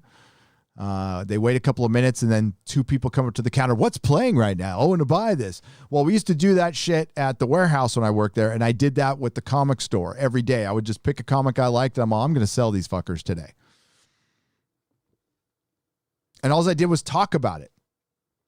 I didn't say, you need to buy this book. I just said, oh, I really like this comic, and then I started telling the story a little bit. And people would go, yeah, let's check it out. It's that easy. It's not rocket science. Believe it or not. I know a lot of comic shop owners want to make it sound like it's fucking rocket science. It's not. Rebecca Gold. What's up, Ian? For £5. Talking common sense as usual, Gary. Yes, Doctor Who is dead, but there's always a classic anew. Look out for Mega Who. Mega Who. Yeah. Oh.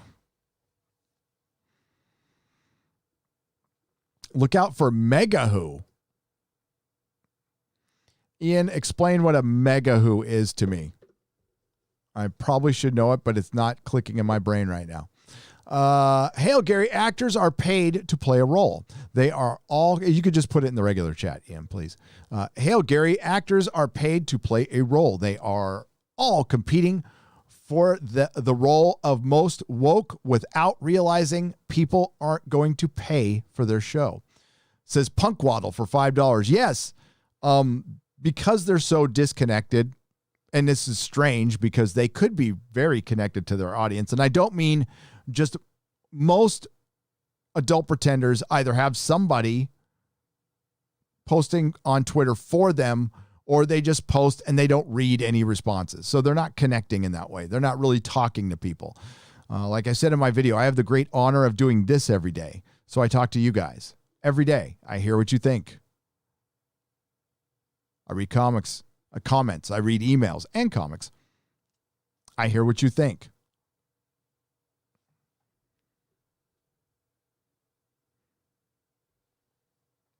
And for the most part, not everybody. Listen, most people want to give everything a chance. They still want to give Hollywood a chance. But in increasing numbers now, I'm fucking out. I'm done. I'm supposed to be having fun here.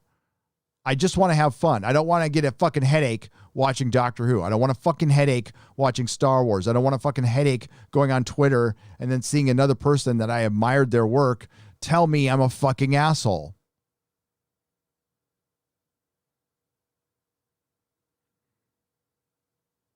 I was talking yesterday. One of the streamers I admire was reading a review, and in that review, they talked about red hats, all the red hats being racist, basically saying, hey, if you wear a Make America Great Again hat, you're a racist. That should have been called out immediately. Like, no, not everyone who wears a red Make America Great Again hat is a racist. As a matter of fact, the vast majority of them are not. The vast majority of them are not. But this narrative gets pushed every fucking day by Hollywood and the mainstream media. And I don't care if you agree with the people who wear that hat or not. You can disagree with them all day on their policy. But now we're just calling everybody racist and everybody Yahtzees. I saw it on Twitter today.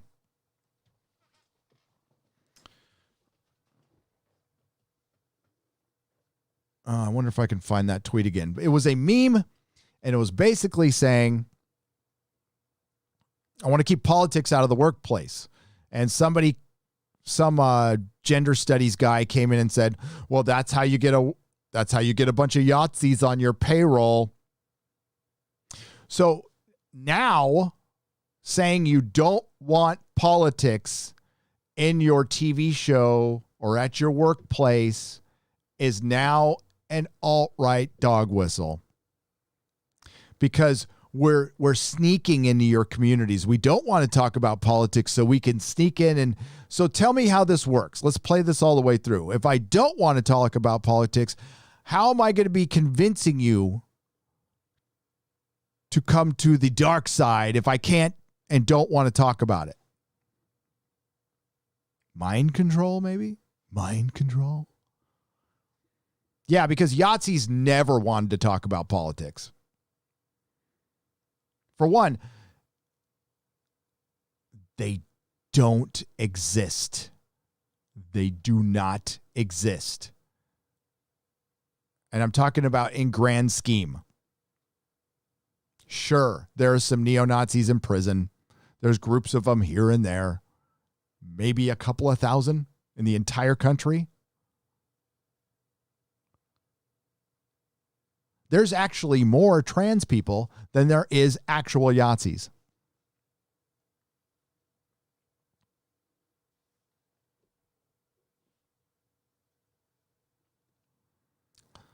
But if you read a comic book, if you listen to the news, if you watch your latest movie, there is one around every corner coming to get you. And remember when the classic liberal used to clown the people back in the 70s and 80s? Man, God, Monty Python did a skit on this. You commie bastards! They used to clown they think there's a commie around every corner. Well, there was more real commies around every corner back then than there is real Yahtzees now.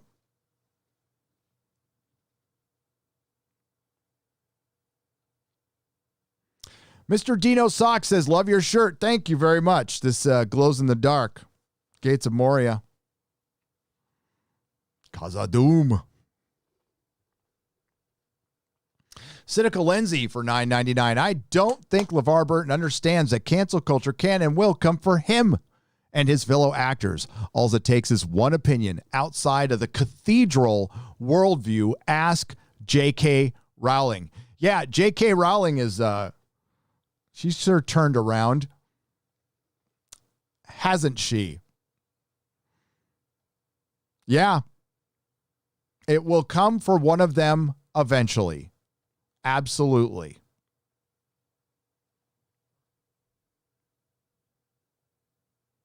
And no apology will be enough.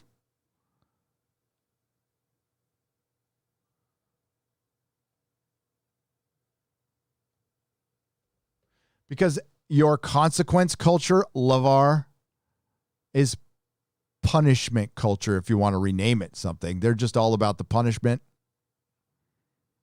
They are the witch hunters.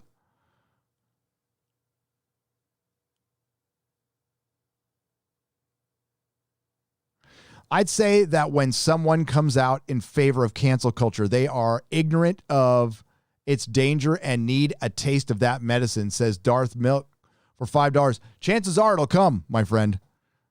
So you're not wrong there. Chances are it will come.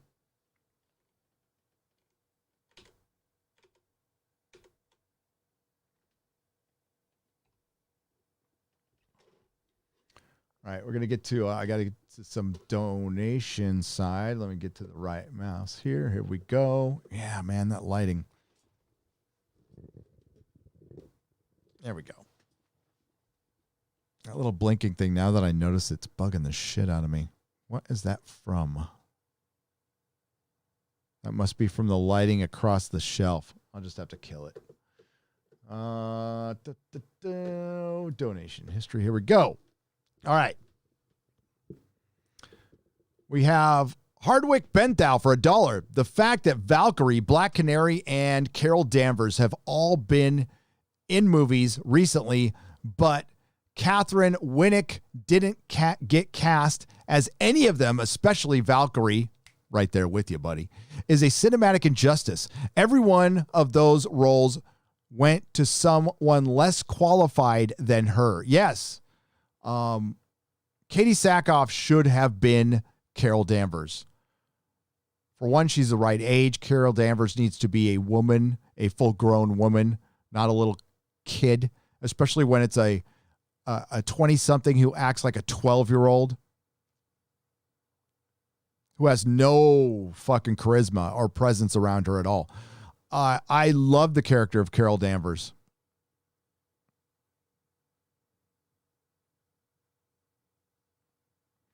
See, Hollywood perceives power, this is Hollywood's disconnect. They perceive power through strength and intimidation, and that's what they want to present women as. That's what the new intersectional feminism is. We want to be intimidating like a 300-pound guy would be.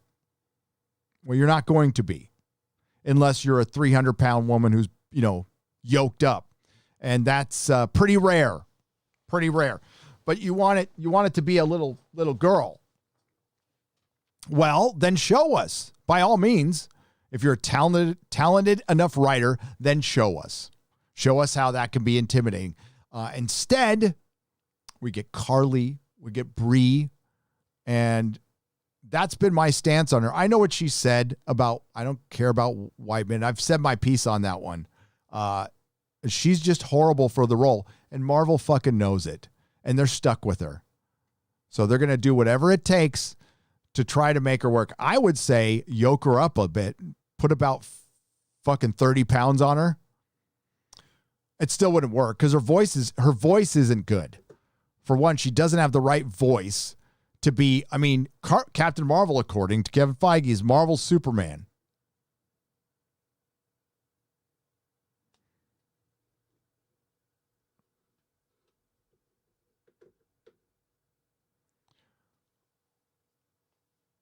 Chainsleman says, joke warning. I like my coffee like Kathleen Kennedy, cold, bitter, and leaves a stain when left too long.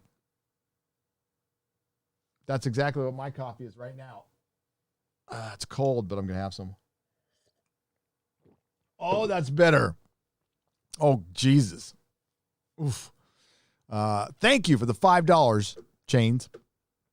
Fellow Four Eyes for $5. Please check out Arc Tunes.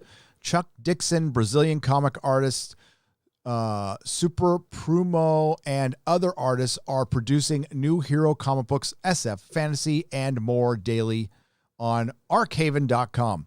Yeah, we talked to Chuck.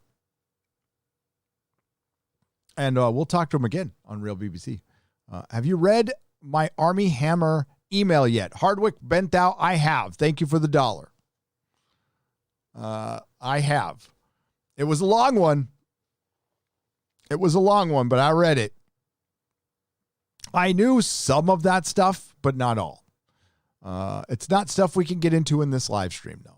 Hardwick Benthau for $1. Tony should have used the snap to send Steve back to 1945 to use his knowledge of the future to rewrite history, Days of Future Past style, by saving Bucky, stopping Hydra infestation, and setting up ways to nip Loki and Thanos invasions in the bud. Yes, and it would have fucked everything up.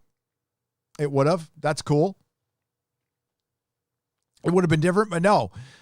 They should not have done the 5-year blip. And we talked about it yesterday. I thought Az came up with a great solution. The sacrifice should have been Tony's daughter. Black Sabbath Slayer for $5. Should Willem Dafoe and Steve Buscemi do more roles with graphic nudity? I think so. Okay. I could live without it, but I'm not against it. It's just I don't go to the movies to go, God, I hope I see William Dafoe naked. It's not something that I've ever thought I would say. Paola. Oh, my God. Where have you been? Welcome back. Hi, Gary. Happy to know you had a great time with Ryan and Drunk 3PO. Look forward to the member stream. I hope you're there. I was wondering where you are. I haven't seen you in a while. Ryan's 2 Pixels of Pleasure for $5. He says, hail. Hail. The Dr. 14 Blu-ray reviews. Oh, this is going to be good for $1.39. Watch soccer last Sunday, Gary. You would have hated it. The shirts the players were wearing, they had the NHS logo on them. How woke was that? I don't know. What's the National Health Service? I don't know about your National Health Service over in the UK. Loquacious Primate for $3. Hey, Gary, sorry I haven't made any member streams in a while. Just been at work, but I have been keeping up with your content and just wanted to say hi, and you're awesome. If Vegas happens, I'll probably be there. How is the Picard review? The Picard review will be done before Vegas. Vegas is most definitely happening. X-Ray Girl is looking for places, and so is Mrs. Nerdrotic, and we'll have something for that soon. No, Vegas is happening. The only way Vegas doesn't happen is if a meteor falls on Earth and we're all dead. Then we won't care. But Vegas is happening. And I've got a great idea on that, by the way.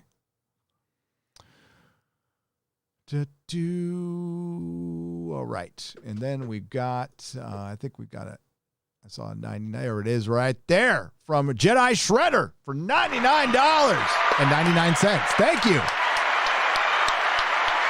Thank you, my friend. Celebrities have never been shy about spouting their opinions, but I was always able to separate the art from the artist. Me too. Hashtag me too. It just makes it that much harder now that the content itself is being so heavily woven in with these lessons. Thanks for being a fantastic outlet. Jedi Shredder, thank you. I appreciate the $99.99. I am truly, truly sorry what has happened to your Star Wars.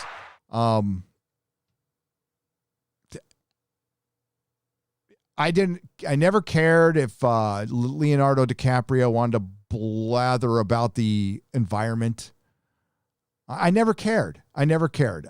Because I know he's been an actor and he's been rich almost his entire life. He doesn't know what the fuck he's talking about. So let him blather. It's fine. But when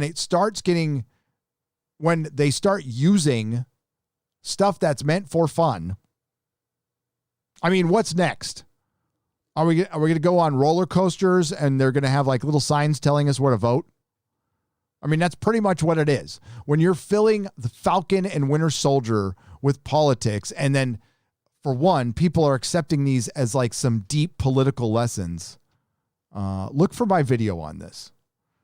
And I'll just point at, all you have to do is point out nothing's deep if you're contradicting yourself and you're being a complete fucking hypocrite. We all make mistakes. Okay. I understand that. I make mistakes all the time. We can all change our mind, but to constantly fill our shit with politics, for one, deny it was happening. Remember, that was the first one. Deny it was happening. Then the next one, after they got tired of that excuse, was it was always there. And now it's, why are you such a Yahtzee? Our politics are right. Even the ones we can't get right. Even when we can't stay on our own message in our own TV show.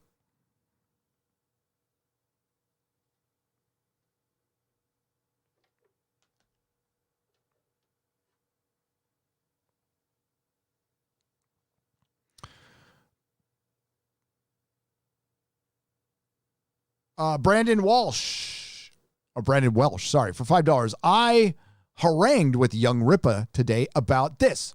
Pronounce the High Father's son's name that he traded with Darkseid. Eric pronounces it wrong. FNT. We all pronounce shit wrong once in a while. Listen.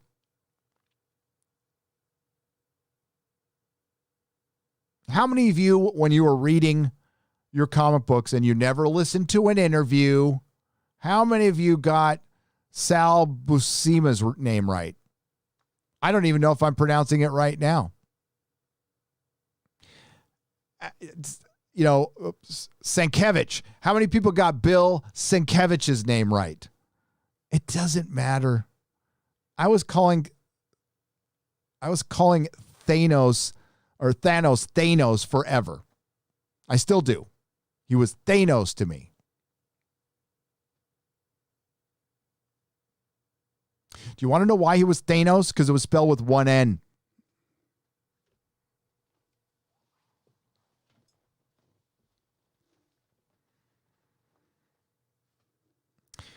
But when I'm reading something for 40 years and I'm like, I hear Shang-Chi is Shang-Chi. I thought it was Shang-Chi.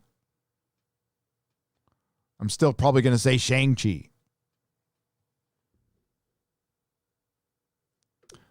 Chris Gore for $5. What's up, Chris? How's it going, brother? Hope things are well. We love Chris Gore, formerly of Attack of the Show and DVD Doomsday. Wore my comic shop shirt one time live on the air, which I'm eternally grateful for. Oh, Chris, man, those bases that we traded, the big bat symbol and the Superman symbol, that's where my Muckle my life-size Superman and life-size Batman was on. Well, those are still at my comic shop. I don't think Hibbs will sell them back to me at a reasonable price. I would love to fucking have those back. Love to have those back. But I don't think Hibbs even wants to speak to me at this point. But it made me think about it. But I did. You gotta tune into Real BBC next week. But yeah, so Chris Gore bought the bases to these. They're called Muckle, life-size Batman and Superman, and there were mannequins made in Germany. And I bought them off eBay. They sent them over. They were in pieces. That's why I bought them, because they were in pieces. Then my buddy, who worked at a body shop, put them back together meticulously, repainted them. So I got them at a pretty cheap price. But Chris wanted to buy the bases to those, and I'm like, fuck, I'll give you the base. And it's a giant bat symbol and a giant Superman symbol. And we traded. We just did a little barter.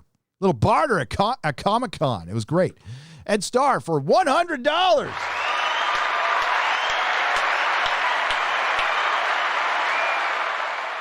Ed Starr says, I am taking a break from work to throw my support to you, Gary, and the whole Nerdrotic family. Why, thank you. The Nerdrotic family appreciates it. That includes Nerdrotic the Tall, Nerdrotic Jr., and Mrs. Nerdrotic. Or Lady Nerdrotic, as Young Ripa calls her. Lady Nerdrotic. Not another dime. Thank you for the thumbs up and the $5. I appreciate you. Darth Mix says, for $5, everything I used to love is disgustingly misused and or ruined forever. I am simply done. It hurts too much. Let Hollywood die. Kill them if they have to. Yeah, I don't want it. I mean, I don't blame you for saying that. There's still good out there, but it is high. It is fucking time. You know, I hear all the time there's good people at Disney. There's good people at Lucasfilm. There's good people at Disney. There's good people at Marvel. We need to hear from you now. Right fucking now. Not yesterday. Not when you sack up. You listen, you're worried about your job. You're not going to have a job. You're not going to have a fucking job unless you start speaking up and telling some of the fans telling all the fans that they matter. We need to hear from you now. Time for some of you to reach down in your pants. I'm talking to the men out there. And understand that you have testicles and you need to fucking use them metaphorically. And understand that there's a woman in Hollywood who's got bigger testicles than you do. And her name is Gina Carano. So get your dough asses up and start speaking out. Or be out of work. And don't come out later going, I was with you guys. I get emails all the time. I'm with you guys, but I can't say anything. Why not? What, you'll lose a shitty job where you're not allowed to speak your mind? Respectfully, you can't go to work and, tell people to fuck off. But occasionally want to say, like, just in passing, if you say you support a president, you could get fired? Is that where you want to work? Sounds fucking miserable, man.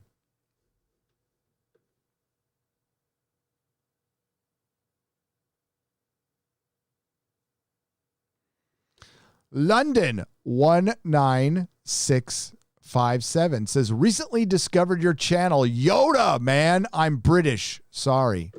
You don't have to be sorry for being British. I love the British people. I'm an Anglophile, man. I am obsessed with your country. For the longest time, your television was better. I think most of the time your actors are better. Your English is better. Your politics have been pretty fucked up lately, especially the oppressing part. So that's a little disappointing. But I did like the, wanting to be on your own thing. I did like that quite a bit.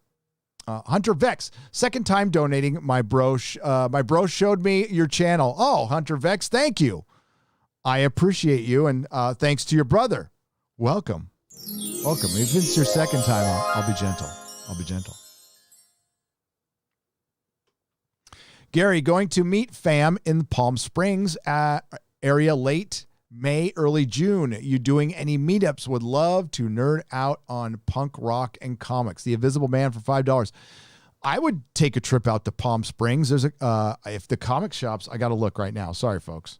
I don't know if the comic shops are still around. Let me see if they're there, because there was a couple of really good comic shops in Palm Springs. Palm Springs is just over the hill. It's about an hour away. A little over an hour. Not bad. I love the drive.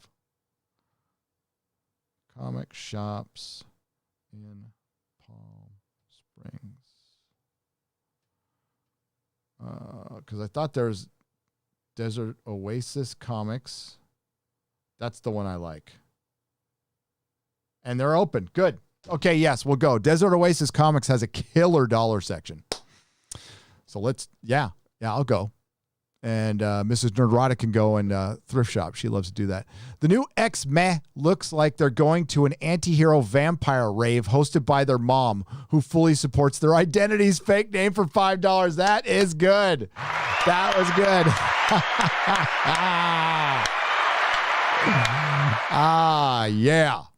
Yeah. Pup Shepherd for $5 offers hugs We will make it through this. We are stronger than the special snowflakes. Our minds are that of superheroes, strong and determined. Oh, absolutely. We will win. One way or another. And if that's walking away forever and saving a lot of money, okay. Or shit changes, or there's a giant alternative independent industry, or it just fragments. And if it fragments, Hollywood's kind of fucked. That's where it's, it'll be great if you like living off of gigs. I'm a big fan of the gig economy. I love the fact that you can fucking fire up an app and go deliver food for a little while and make some money, and then go jam with your band for 3 hours. And then you might be able to make a little bit of money from your band. So you're not on this 9 to 5, 40-hour week schedule that takes giant chunks out of your life. And listen, I did it for decades. I think if you're out there hustling and it's all in your hands, I would love that opportunity. Like the harder you work, the more money you make. That's exactly how it works. The harder you work, the more money you make. The more money you make, the more comfortable you are. The more comfortable you are, the happier you are. But it's not the answer to everything. Obviously, it's not the answer to everything. But it certainly helps to feel comfortable. Like I can pay my rent. Or I can at least pay the rent of my room or my apartment or my house or whatever it is. It takes a lot of fucking stress off your mind. I know where my next meal is coming from. I think it's really important that you have a hobby that you love. Even if it's a job that you don't, then have a hobby that you passionately love, and it makes the job easier because it gives you something to work for, obviously. That's what I did for years and years and years. When I made my own comic book, which you'll never see, I did it because it was fun. I didn't expect a single person to buy it, but I dedicated myself to that for like 2 straight years. It was great. Gave me purpose. Couldn't wait to get home and draw it and write it. And my friend co-wrote it. We published it. We went to a couple of cons and, sold a few copies here and there to people we knew. Wasn't great, but it was fun as hell. So happy I did it.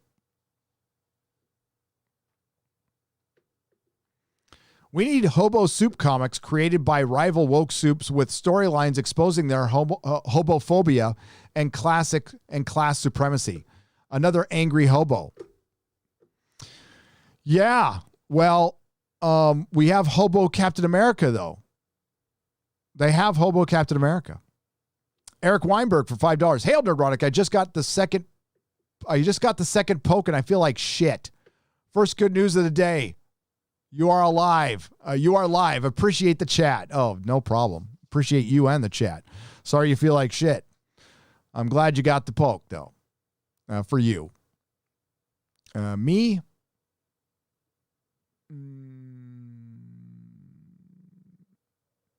Only when I have to. And it's not anything. Isn't it weird? People have to make selfies about it and stuff. Only when I have to. I like to travel. I like to go abroad. It really disgusts me that I have to go abroad. More than you'll ever know. Weston 487, thank you for the $5. I appreciate it. Cisco Kid says, hail mods, everyone in the chat. Gary, hope enjoys the stream. Hope you enjoy the stream. I'm enjoying it like crazy. Have a great one. Thank you, Cisco Kid. I love talking to you guys.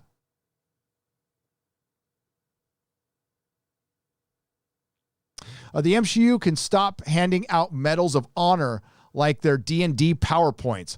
Walker had 3. Just stop it. They're just showing how little they've ever understood about serving. Yeah, that was, I don't know much about it either, Frankie. Pickle forks for $10. But I heard like this season was particularly stupid. If you guys have examples of how like fucking dumb it is, please email them to me at GaryNerdrotic.com and I will put them in my video. NDP $14.92 for $5. Unfortunately, it's because Japanese comic books are just so much better in terms of quality and story. This is true.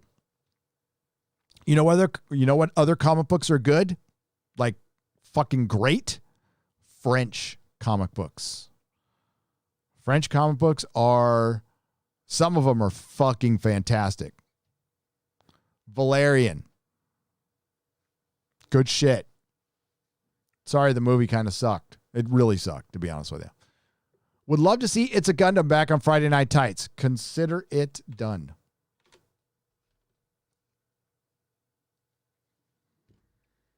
I think we need to get him back on. It's been a while. Love Papa Gundam. Great YouTuber, funny as fuck. Subscribe to It's a Gundam.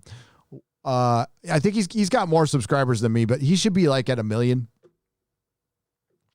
But he gets a little spicy. He doesn't bend the knee. He doesn't fucking bend the knee. That's what I like about him. Primer for $5. Brian Hitch's work with Warren Ellis on The Authority was great. Absolutely. Absolutely. Such a shame to see him make a poorly thought out reactionary statement like that. There will be a day when season 2 of Watchmen is released. It will be the day Winds of Winter comes out and Kathleen Kennedy is fired from Lucasfilm. That's good.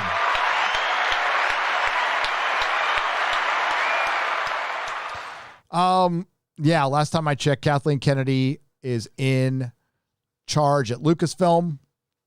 And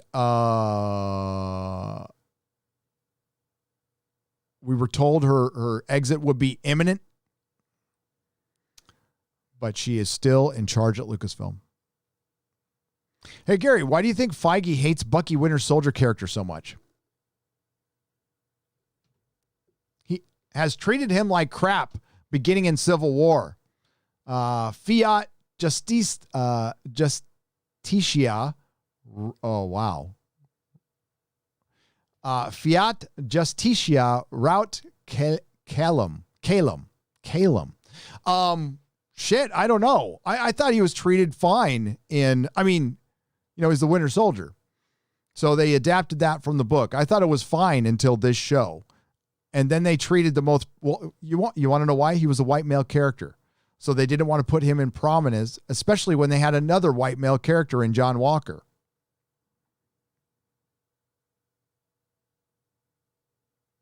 The bigger question is, why were they such assholes in the show? So yeah, it is Kevin Feige treating him badly.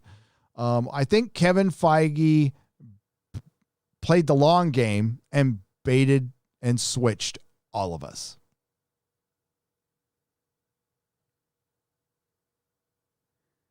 Mad respect for what he did up until Infinity War. Mad respect. I thought that Kevin Feige should have quit or become like I don't know. I thought he should have quit at the end because he would have went out on top, but he's going to stick with it. And it's going to be like Bob Iger. Remember when Bob Iger first said he was going to quit Disney and didn't, but should have, because he would have gone out on fucking top. But he hung around too long, and now his legacy is in fucking shambles.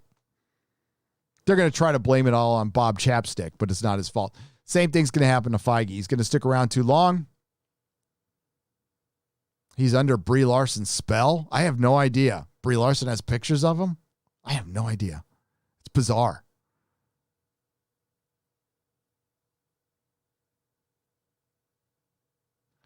No matter how bad it gets, these garbage shows will eventually end up being getting riff-traxed MST3K, and then they'll be worth watching. These guys are masters of recycling garbage. Also, apparently, Az has no clue what MST3K is.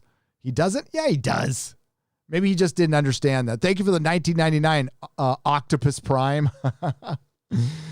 But he's in the UK. Maybe they didn't show it over there.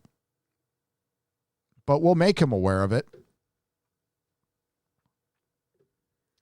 I'd rather watch Brie Larson fart in a shoebox for an hour on her YouTube channel than watch minutes of the Oscars, says Frozen in the 80s for $10. I almost would have too. Ian, thank you for the $10. Ian Aldrich for $5. Tim Pool also thinks that paycheck to paycheck families can just pick up and move from rioting cities. Yeah, they can't. They can't.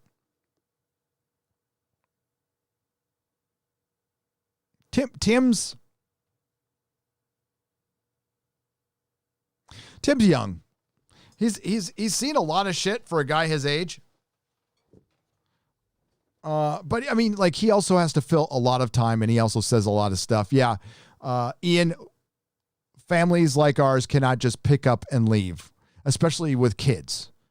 All right. There's families, just a husband and a wife can't just pick up and leave their career and go. And then if you factor in kids and schools, it's a year-long process. And then we still have to work during that process. And then forget us. I mean, I've told the story a lot, but think about the other families in my family situation. Times it by 1 million, because that's what it is. We now have 1 million families who are thinking about leaving and moving their kids. We had California losing seats, which is good for the country. New York too, because people are leaving. This is bad for Hollywood as well. Two of the biggest, one of the most important theater chains in LA, which is the heart of Hollywood, obviously, went out of business. The ArcLight went out of business. That is in their hometown. That's the home court advantage. It's gone.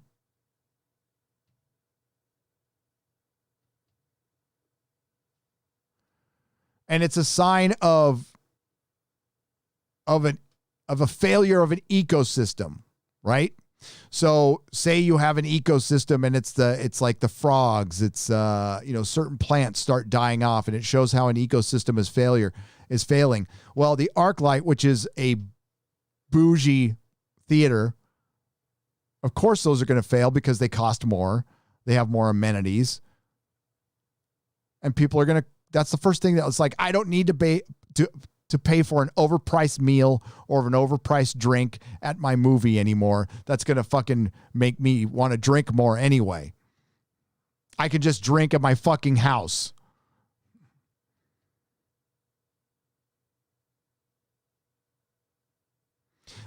Listen, I understand people in Hollywood don't want to hear it. It's a scary prospect of your industry dying. But your industry is dying. And it's dying for a lot of reasons. But the death is made much faster with the poison of politics. Hollywood should have absolutely come out of the coof on top of everything. Go look at how Hollywood performed during the Depression. There's no reason Hollywood shouldn't have performed just as well, if not a lot more, a lot better.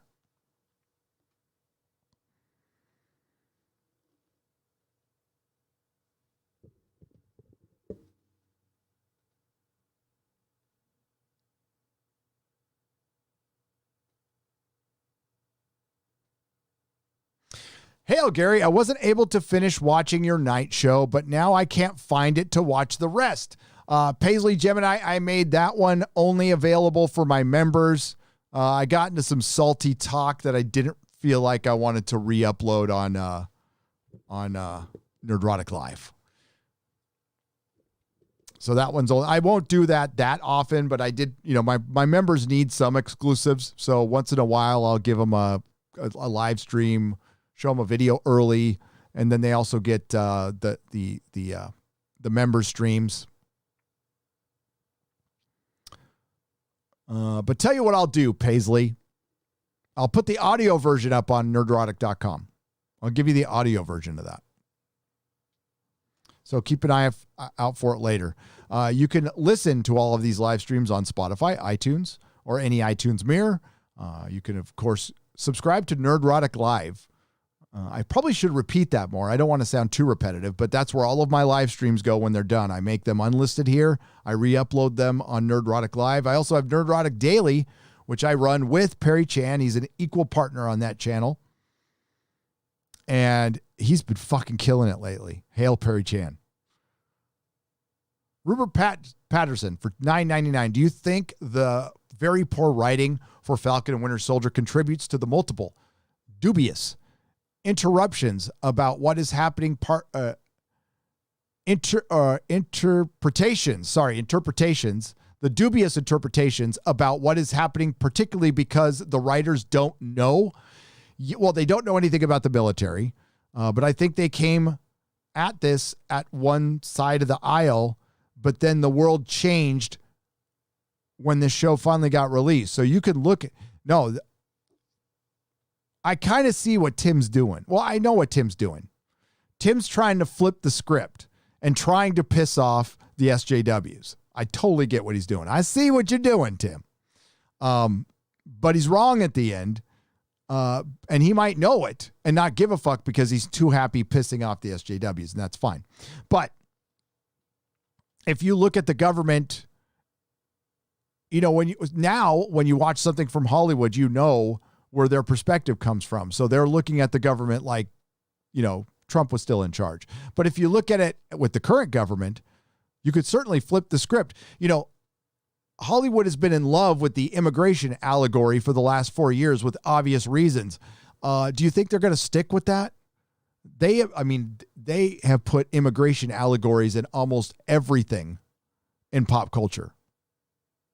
Fucking Terminator Dark Fate, Star Trek Picard, Star Trek Discovery, fucking Captain Marvel, Falcon and Winter Soldier. I could go on and on and on how many immigration allegories have been shoved into our pop culture specifically. And it's all because AOC was crying in front of some fake cages.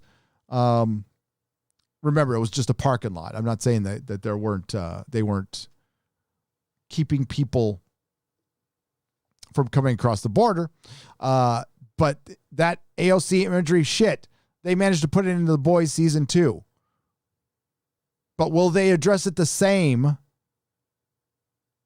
now that we have somebody else in charge? Of course they fucking won't. They'll forget all about it. Zemo broke himself out. Is he secretly a woman? Says Gesture of Roanoke for $2. He probably had help from the power broker. Zemo was good. Zemo was a good character. They kind of made him a meme with him dancing. That was fucking lame. And that's the kind of shit that I don't like either, and has nothing to do with politics. Is they're hiring these people who aren't fans or haven't been fans for long, and they don't take it seriously, and you can tell. The one thing I won't fault Zack Snyder for is taking the material seriously.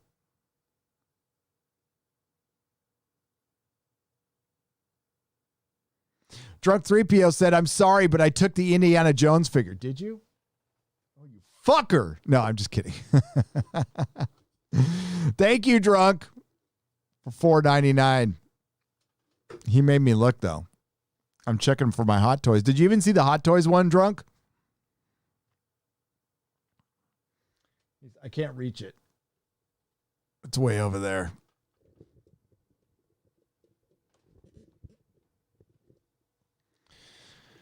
What happened to Iron Patriot, says Christian Jones for $2. Yeah, wasn't that a black man wearing the stars and stripes? Yeah, I'm putting that in my video.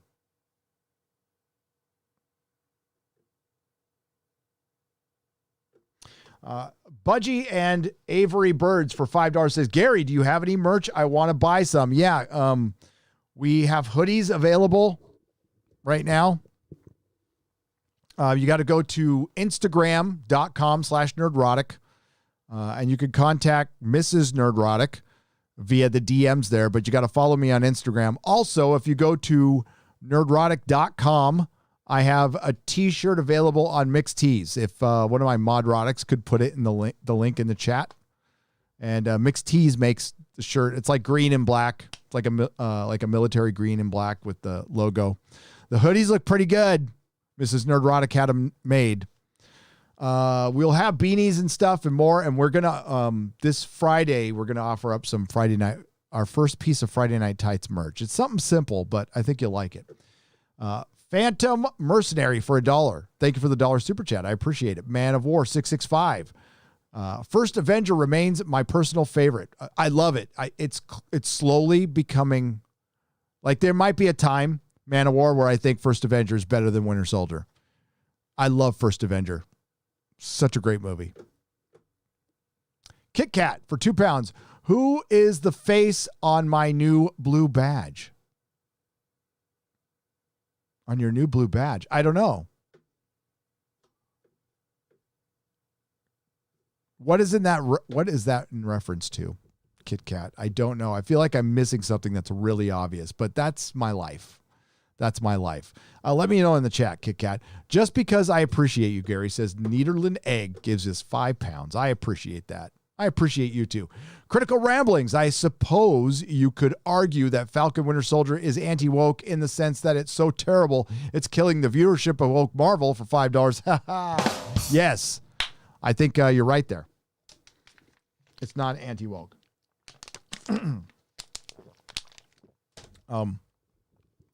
But I think Tim's just playing.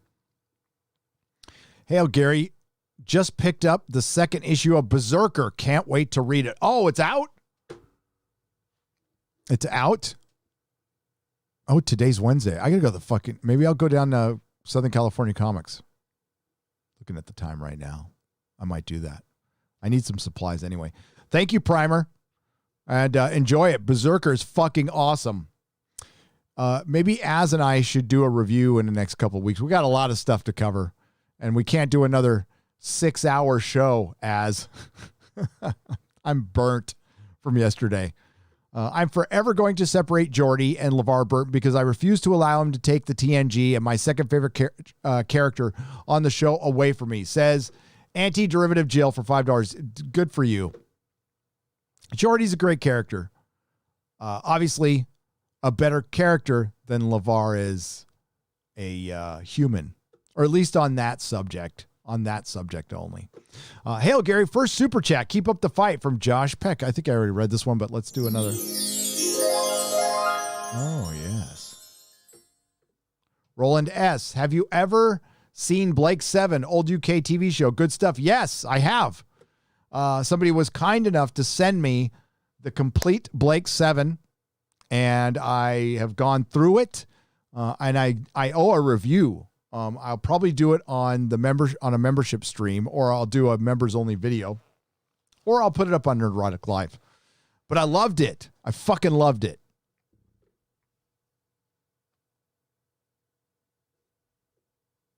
Hail from Brazil, Gary. I love your show. Cancel culture is getting bad here too. Sad. Oh, Bulgar. Did I say that name? Bulgar? Man, Behemoth. Bulgar Behemoth. Thank you for the 5 Brazilian pesos. I appreciate it. Darth Gorbag for $7.77. Men hitting on women is the first step in human mating ritual, which prevents our species from extinction. It's not just normal. It's necessary. It is. It is.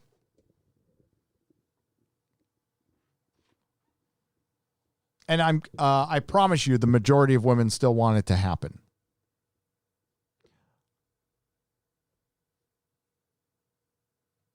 Runs with Phantoms for $10. My first super chat to you. Well, welcome.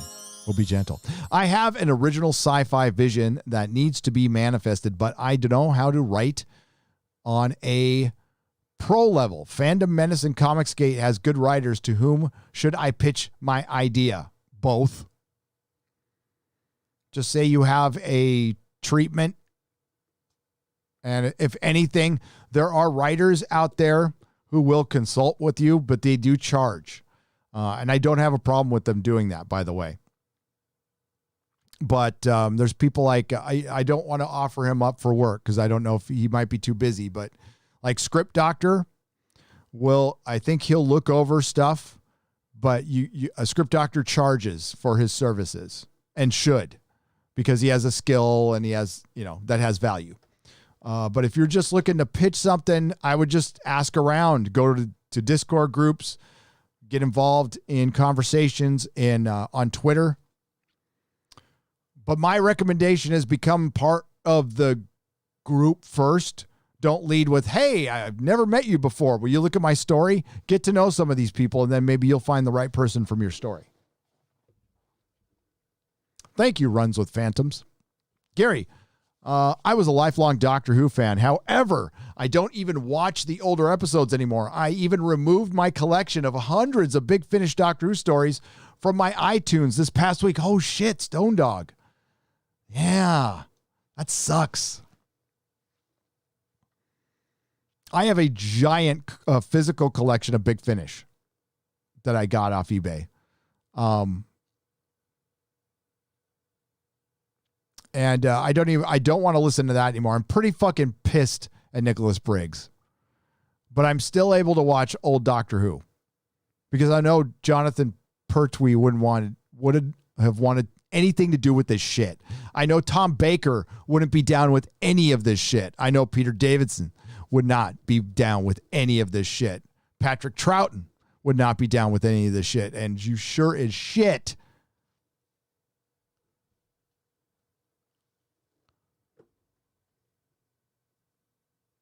Hang on. I just got distracted.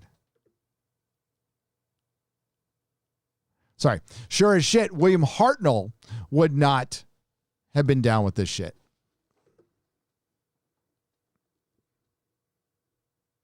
Why did it jump on me like that? I'm easily distracted, folks. Boop-a-doo. All right. House of the Dragon. Now, I know nobody cares about this anymore, but we did get some. Hang on.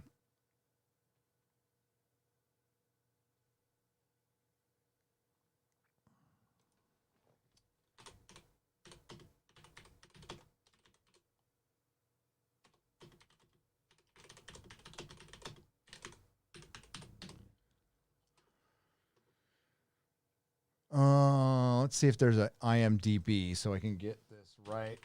Oh, so House of the Dragon they started to film it, and it's already kind of a woke Game of Thrones. Corlys Velaryon is black. He's Valerian.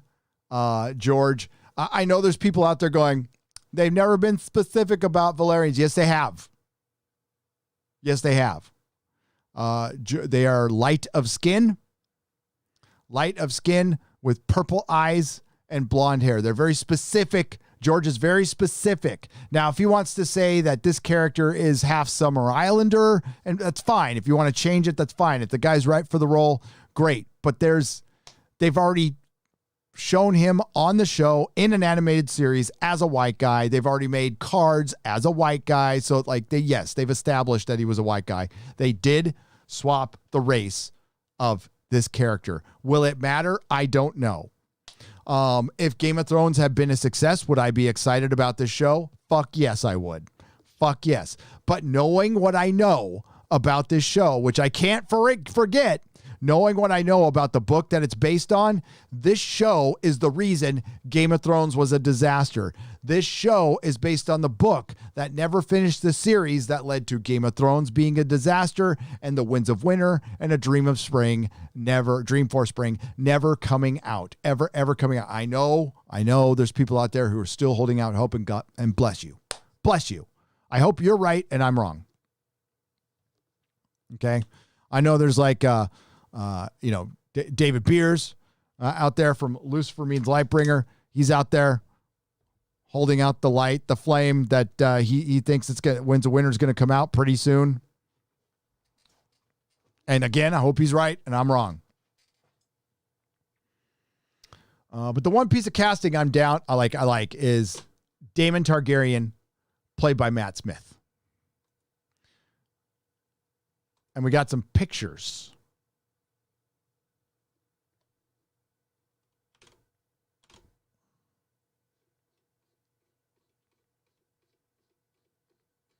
Some set photos.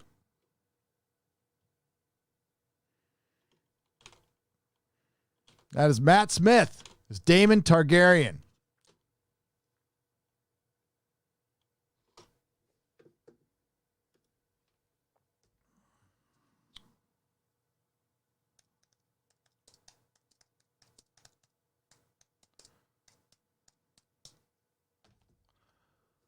There we go.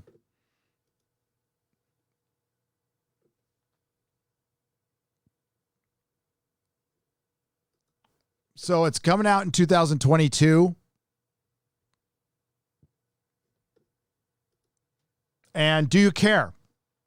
Here's the problem with this show. The casting is pretty good. Pretty good. It's got Miguel Sapochnik, who was directed Hard Home, which was a great episode, but he also directed The Long Night, which was a piece of shit episode. I don't necessarily blame him. He directed some of the better episodes of Game of Thrones. It's got Ryan Condell, who's a decent showrunner. He's no Dan and Dave. He's not an incompetent ass. This show could be good. It could be good, but do you give a fuck? Because it takes place in a world that ends with fucking Nazi Daenerys Targaryen, Nazi Dany, fucking killing everybody within 2 episodes, and nobody speaking for large moments of time. Mahler did a great super cut of the lack of dialogue in that movie, in that show. But again, House of the Dragon is about Targaryens. It's based on Fire and Blood Part 1. Not even like a complete book. It's Part 1. So they're starting another incomplete book.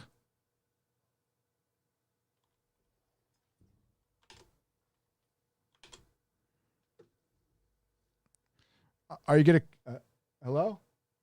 Are you going to come in or not? I mean, I'm live. Just commit to the bit. Thank you.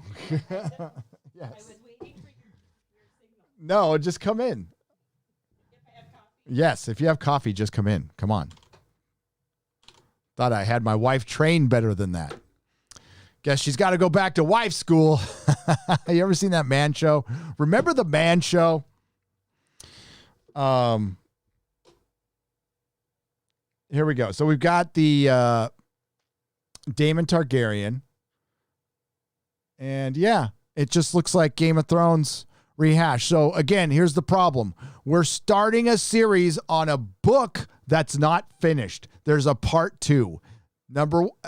Then B, sorry, that was A. B, this is a story without dialogue. It's a history. It's just this event happened and that event happened. And it's mostly about King Jaehaerys, right? So they only have, it's a bunch of older short stories that George has done before that he put into a book, and then he wrote this huge thing in the middle and then added a little bit.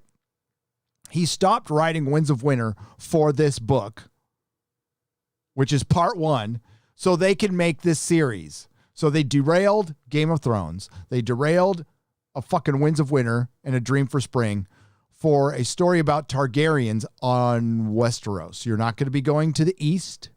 You're not going to be going to the Wall. There's no reason to go to the Wall because there's no White Walkers. This is hundreds of years before they started showing up again. This takes place 100 years before the events of Game of Thrones. It's a Targaryen civil war. So it's going to be stupid with Targaryens and dragons. You're going to have lots of dragons, but they're going to be just fighting each other. Now, personally, I never found the Targaryens that fucking interesting. I thought Dany was interesting. I thought Valyria was interesting in the Doom of Valyria, but the actual Targaryens couldn't give a fuck. But this is going to be all Targaryens, and it's how they basically, it was the beginning of their end. And if you don't want to hear, I mean, I don't know if you've seen the special features on Game of Thrones or heard people talk about it, but the Dance with Dragons is a Targaryen civil war, and plug your ears. I'm going to tell you the end of the show. 5, 4, 3, 2, 1. Everybody dies. Everybody fucking dies. The dragons die. There's 2 dragons left, and they pretty much fade away, and there's like a couple of Targaryens left. Is that what you want to watch? Again, if there was a bigger story out there, maybe. But just watching another nihilistic postmodern fantasy series where it's just going to be betrayal after betrayal and people just being exquisitely horrible to each other. Now, like, the one thing I like the most about A Song of Ice and Fire, and, you know, I enjoyed parts of Fire and Blood, but it's definitely George leaning into stuff he didn't need to lean into because he was really good at this. See, A Song of Ice and Fire is filled with fucking breaking gender norms and feminism. But the reason people read it, the reason it still has mass appeal is George never sacrifices a character for another. Now, the only criticism that you can actually have about the Song of Ice and Fire, the entire series, is certain women do have some pretty fucking thick plot armor. But they get fucked up.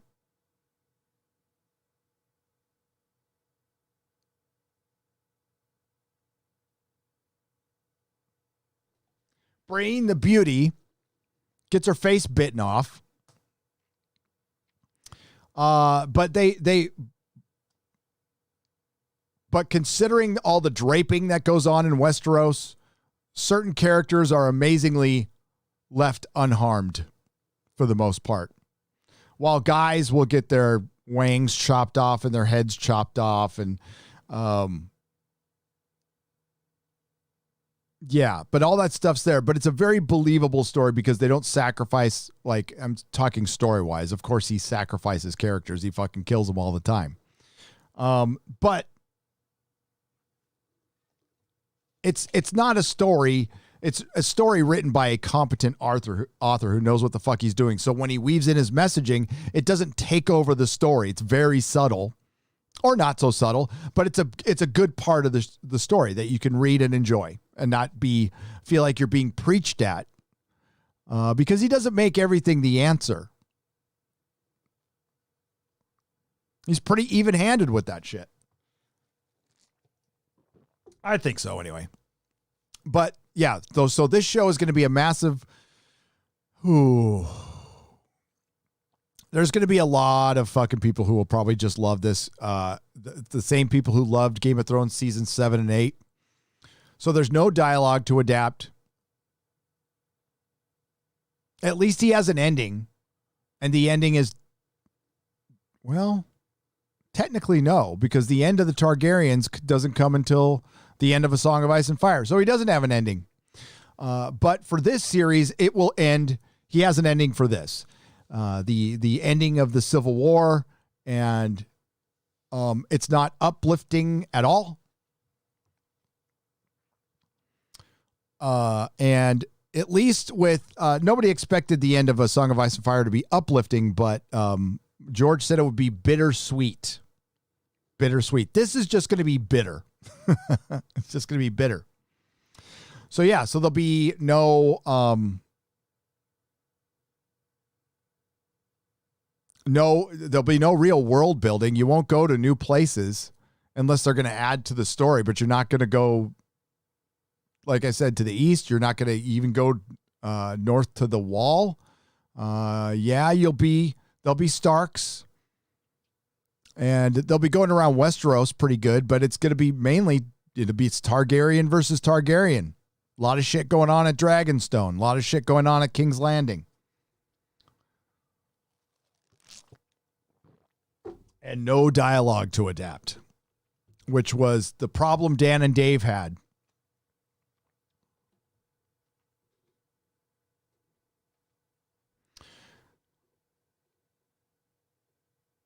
There's I don't know if I'm going to get in trouble for this, but I'll show you anyway, because it's in the article.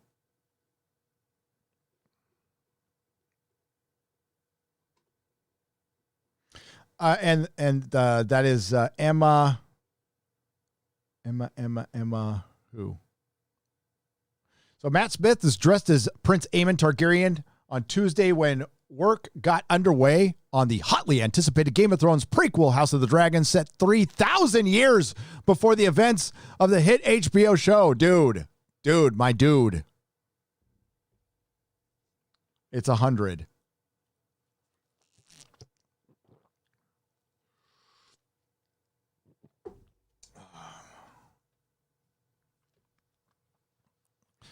So Aegon the Conqueror got to Westeros 300 years, a little under 300 years before the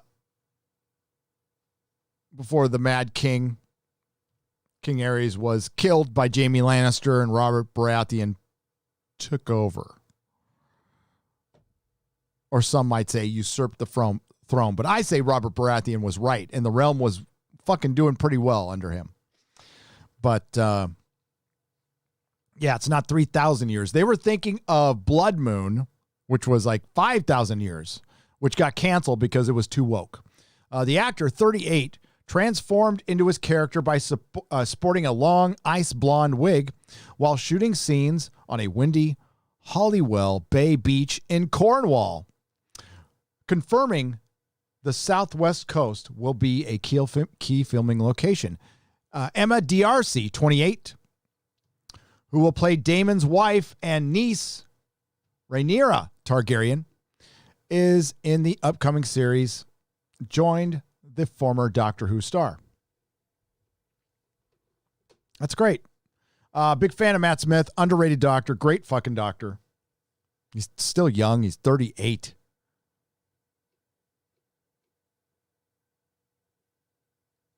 And he looks pretty good as a Targaryen.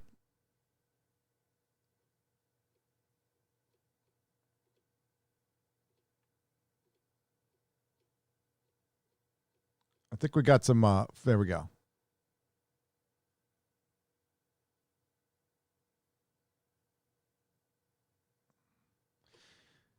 But I don't think anybody gives a shit. I could be wrong. I give this 2 seasons. 2 seasons.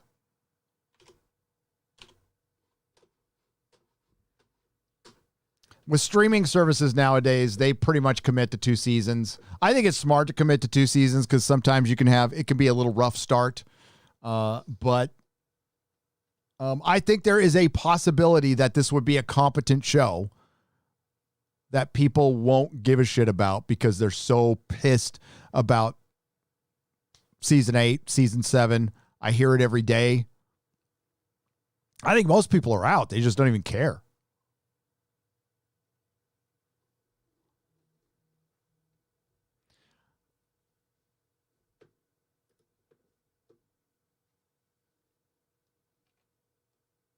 George Moilo for $150. George, on the donation side. The left should put down the can of crazy. Hollywood is pushing many food mags to no longer provide beef recipes so we can go green to save the planet. What?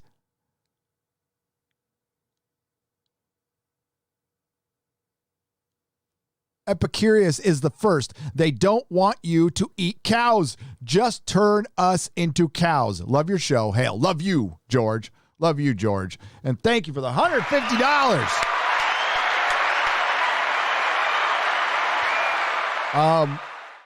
Yeah, it's easy for them. You know, they can like survive on kale and stuff. No thanks. I'm going to eat some motherfucking meat. Mexican American here. Could you please work with someone to make Captain Mexico a reality? I love how he got his powers from the Tijuana River. Yes, Captain Mexico and his sidekick Sancho. You know who Sancho is? Well, Sancho is one of the most feared guys in prison, right? Because Sancho is who's keeping your lady warm at night while you're doing time, essay. Job for Sancho.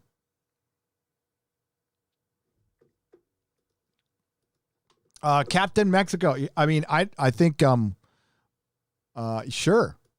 I'll do Captain Mexico. I'm sure that wouldn't get me in trouble at all. Shout out to Drunk 3PO for Chris Curran for $5. Shout out to Drunk 3PO and to Ryan Kinnell, by the way.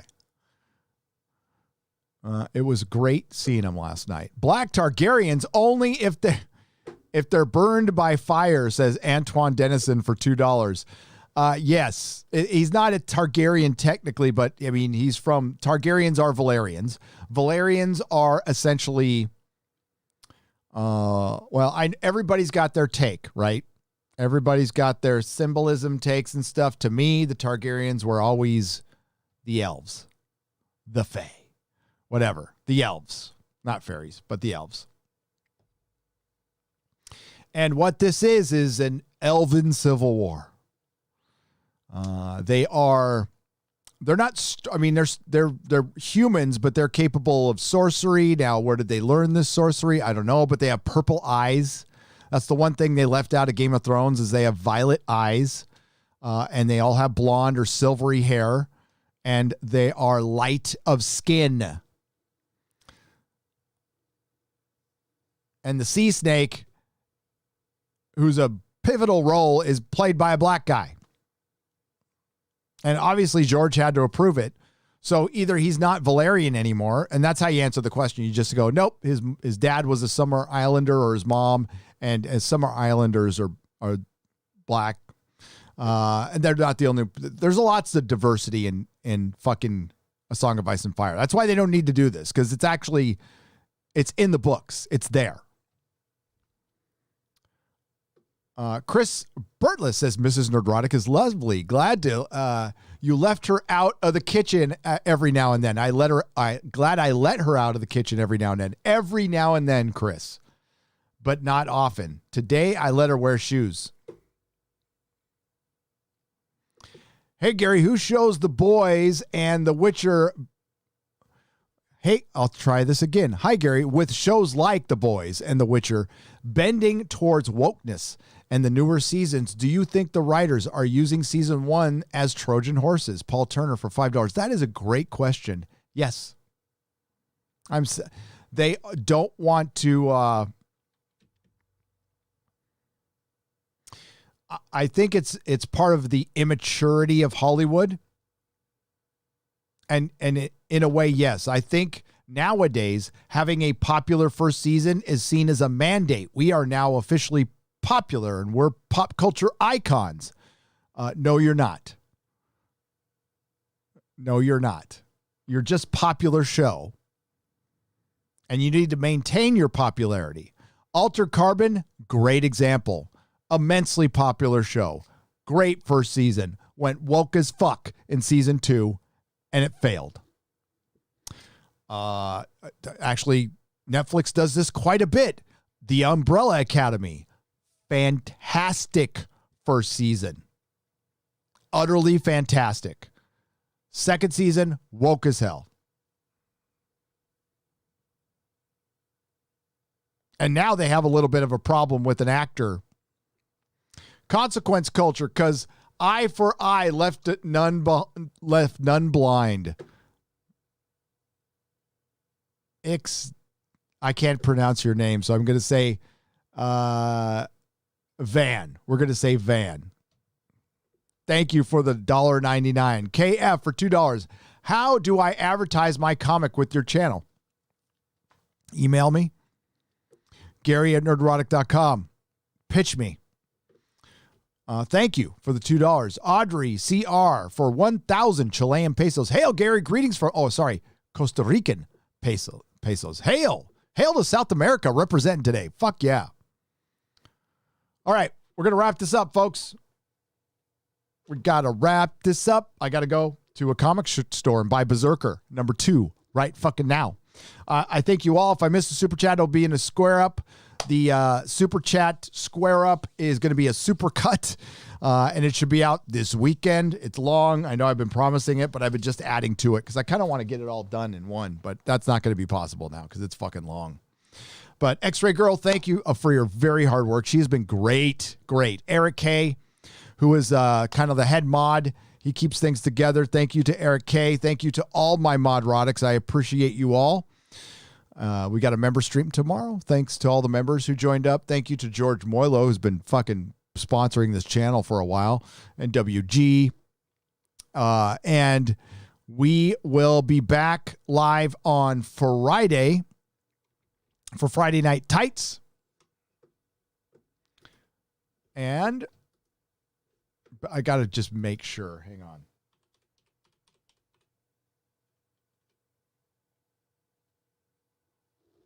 Oops, wrong keyboard. Damn it. I got so many keyboards.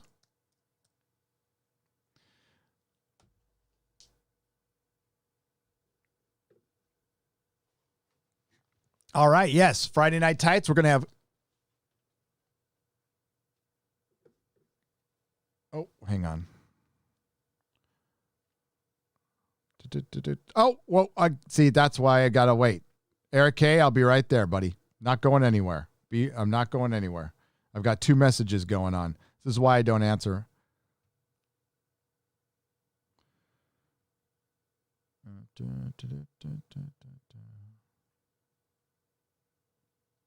So we're going to have Clifton Duncan, Friday Night Tights. It's going to be a fucking great show. Thanks to Az for that. And we are going to go back to the super chats. Hang on. Because I missed one that I need to read right now. I got to refresh once in a while. I got to remember to refresh. I'm going to have some coffee in the meantime.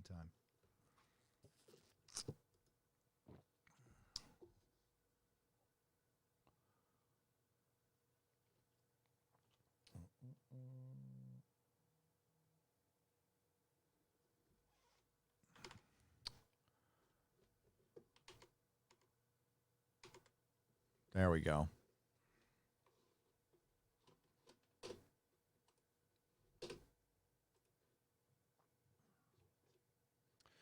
$500 from George Boyle. What's up?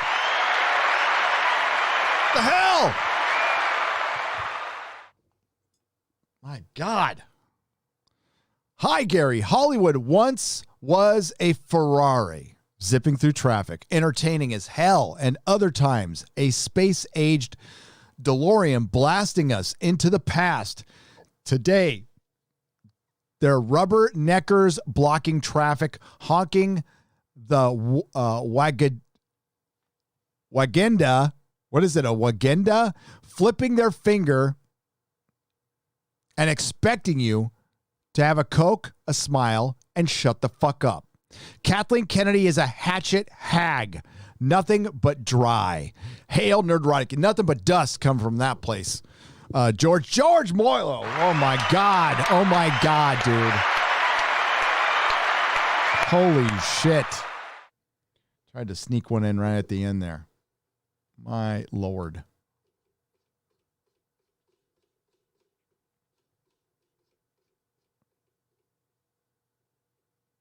There it is there. So we'll just make sure everybody can see it. Thank you, George. Bless you, George. I appreciate you, man. We're going to end it there. Thanks, everyone, for listening. Look for this to be on Nerdrotic Live in a couple of hours. You could also find me on Spotify, iTunes. Go to nerdrotic.com if you want to get audio, anything. And, of course, that's where I back up all my videos. Right now, it's a free website. It was set up to be kind of like the YouTube memberships is and Patreon is, and it might be someday. But right now, it's just a backup. If you want to like listen to stuff while you're driving on an aimless journey, probably to move out of your state because of restrictions, which wouldn't be aimless. So thanks again, everyone. Have a great day. May the wings of liberty never lose a feather.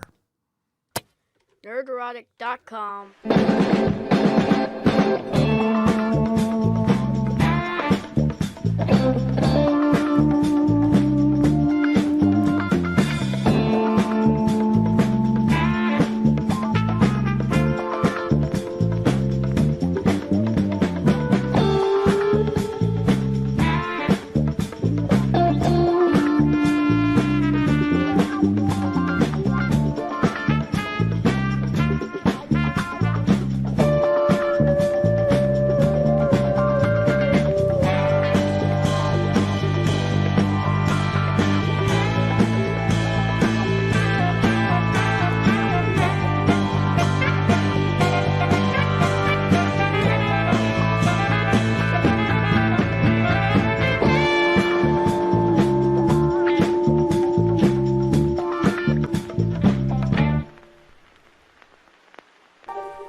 Thank you, everyone. Have a wonderful day. You can go now. God, that's all blown out. What's up with that? Might be my other monitor. So, yeah, this will be on Nerdrotic Live in a couple of hours. It'll also be on nerdrotic.com as a podcast. See you on Friday Night Tights. May the wings of liberty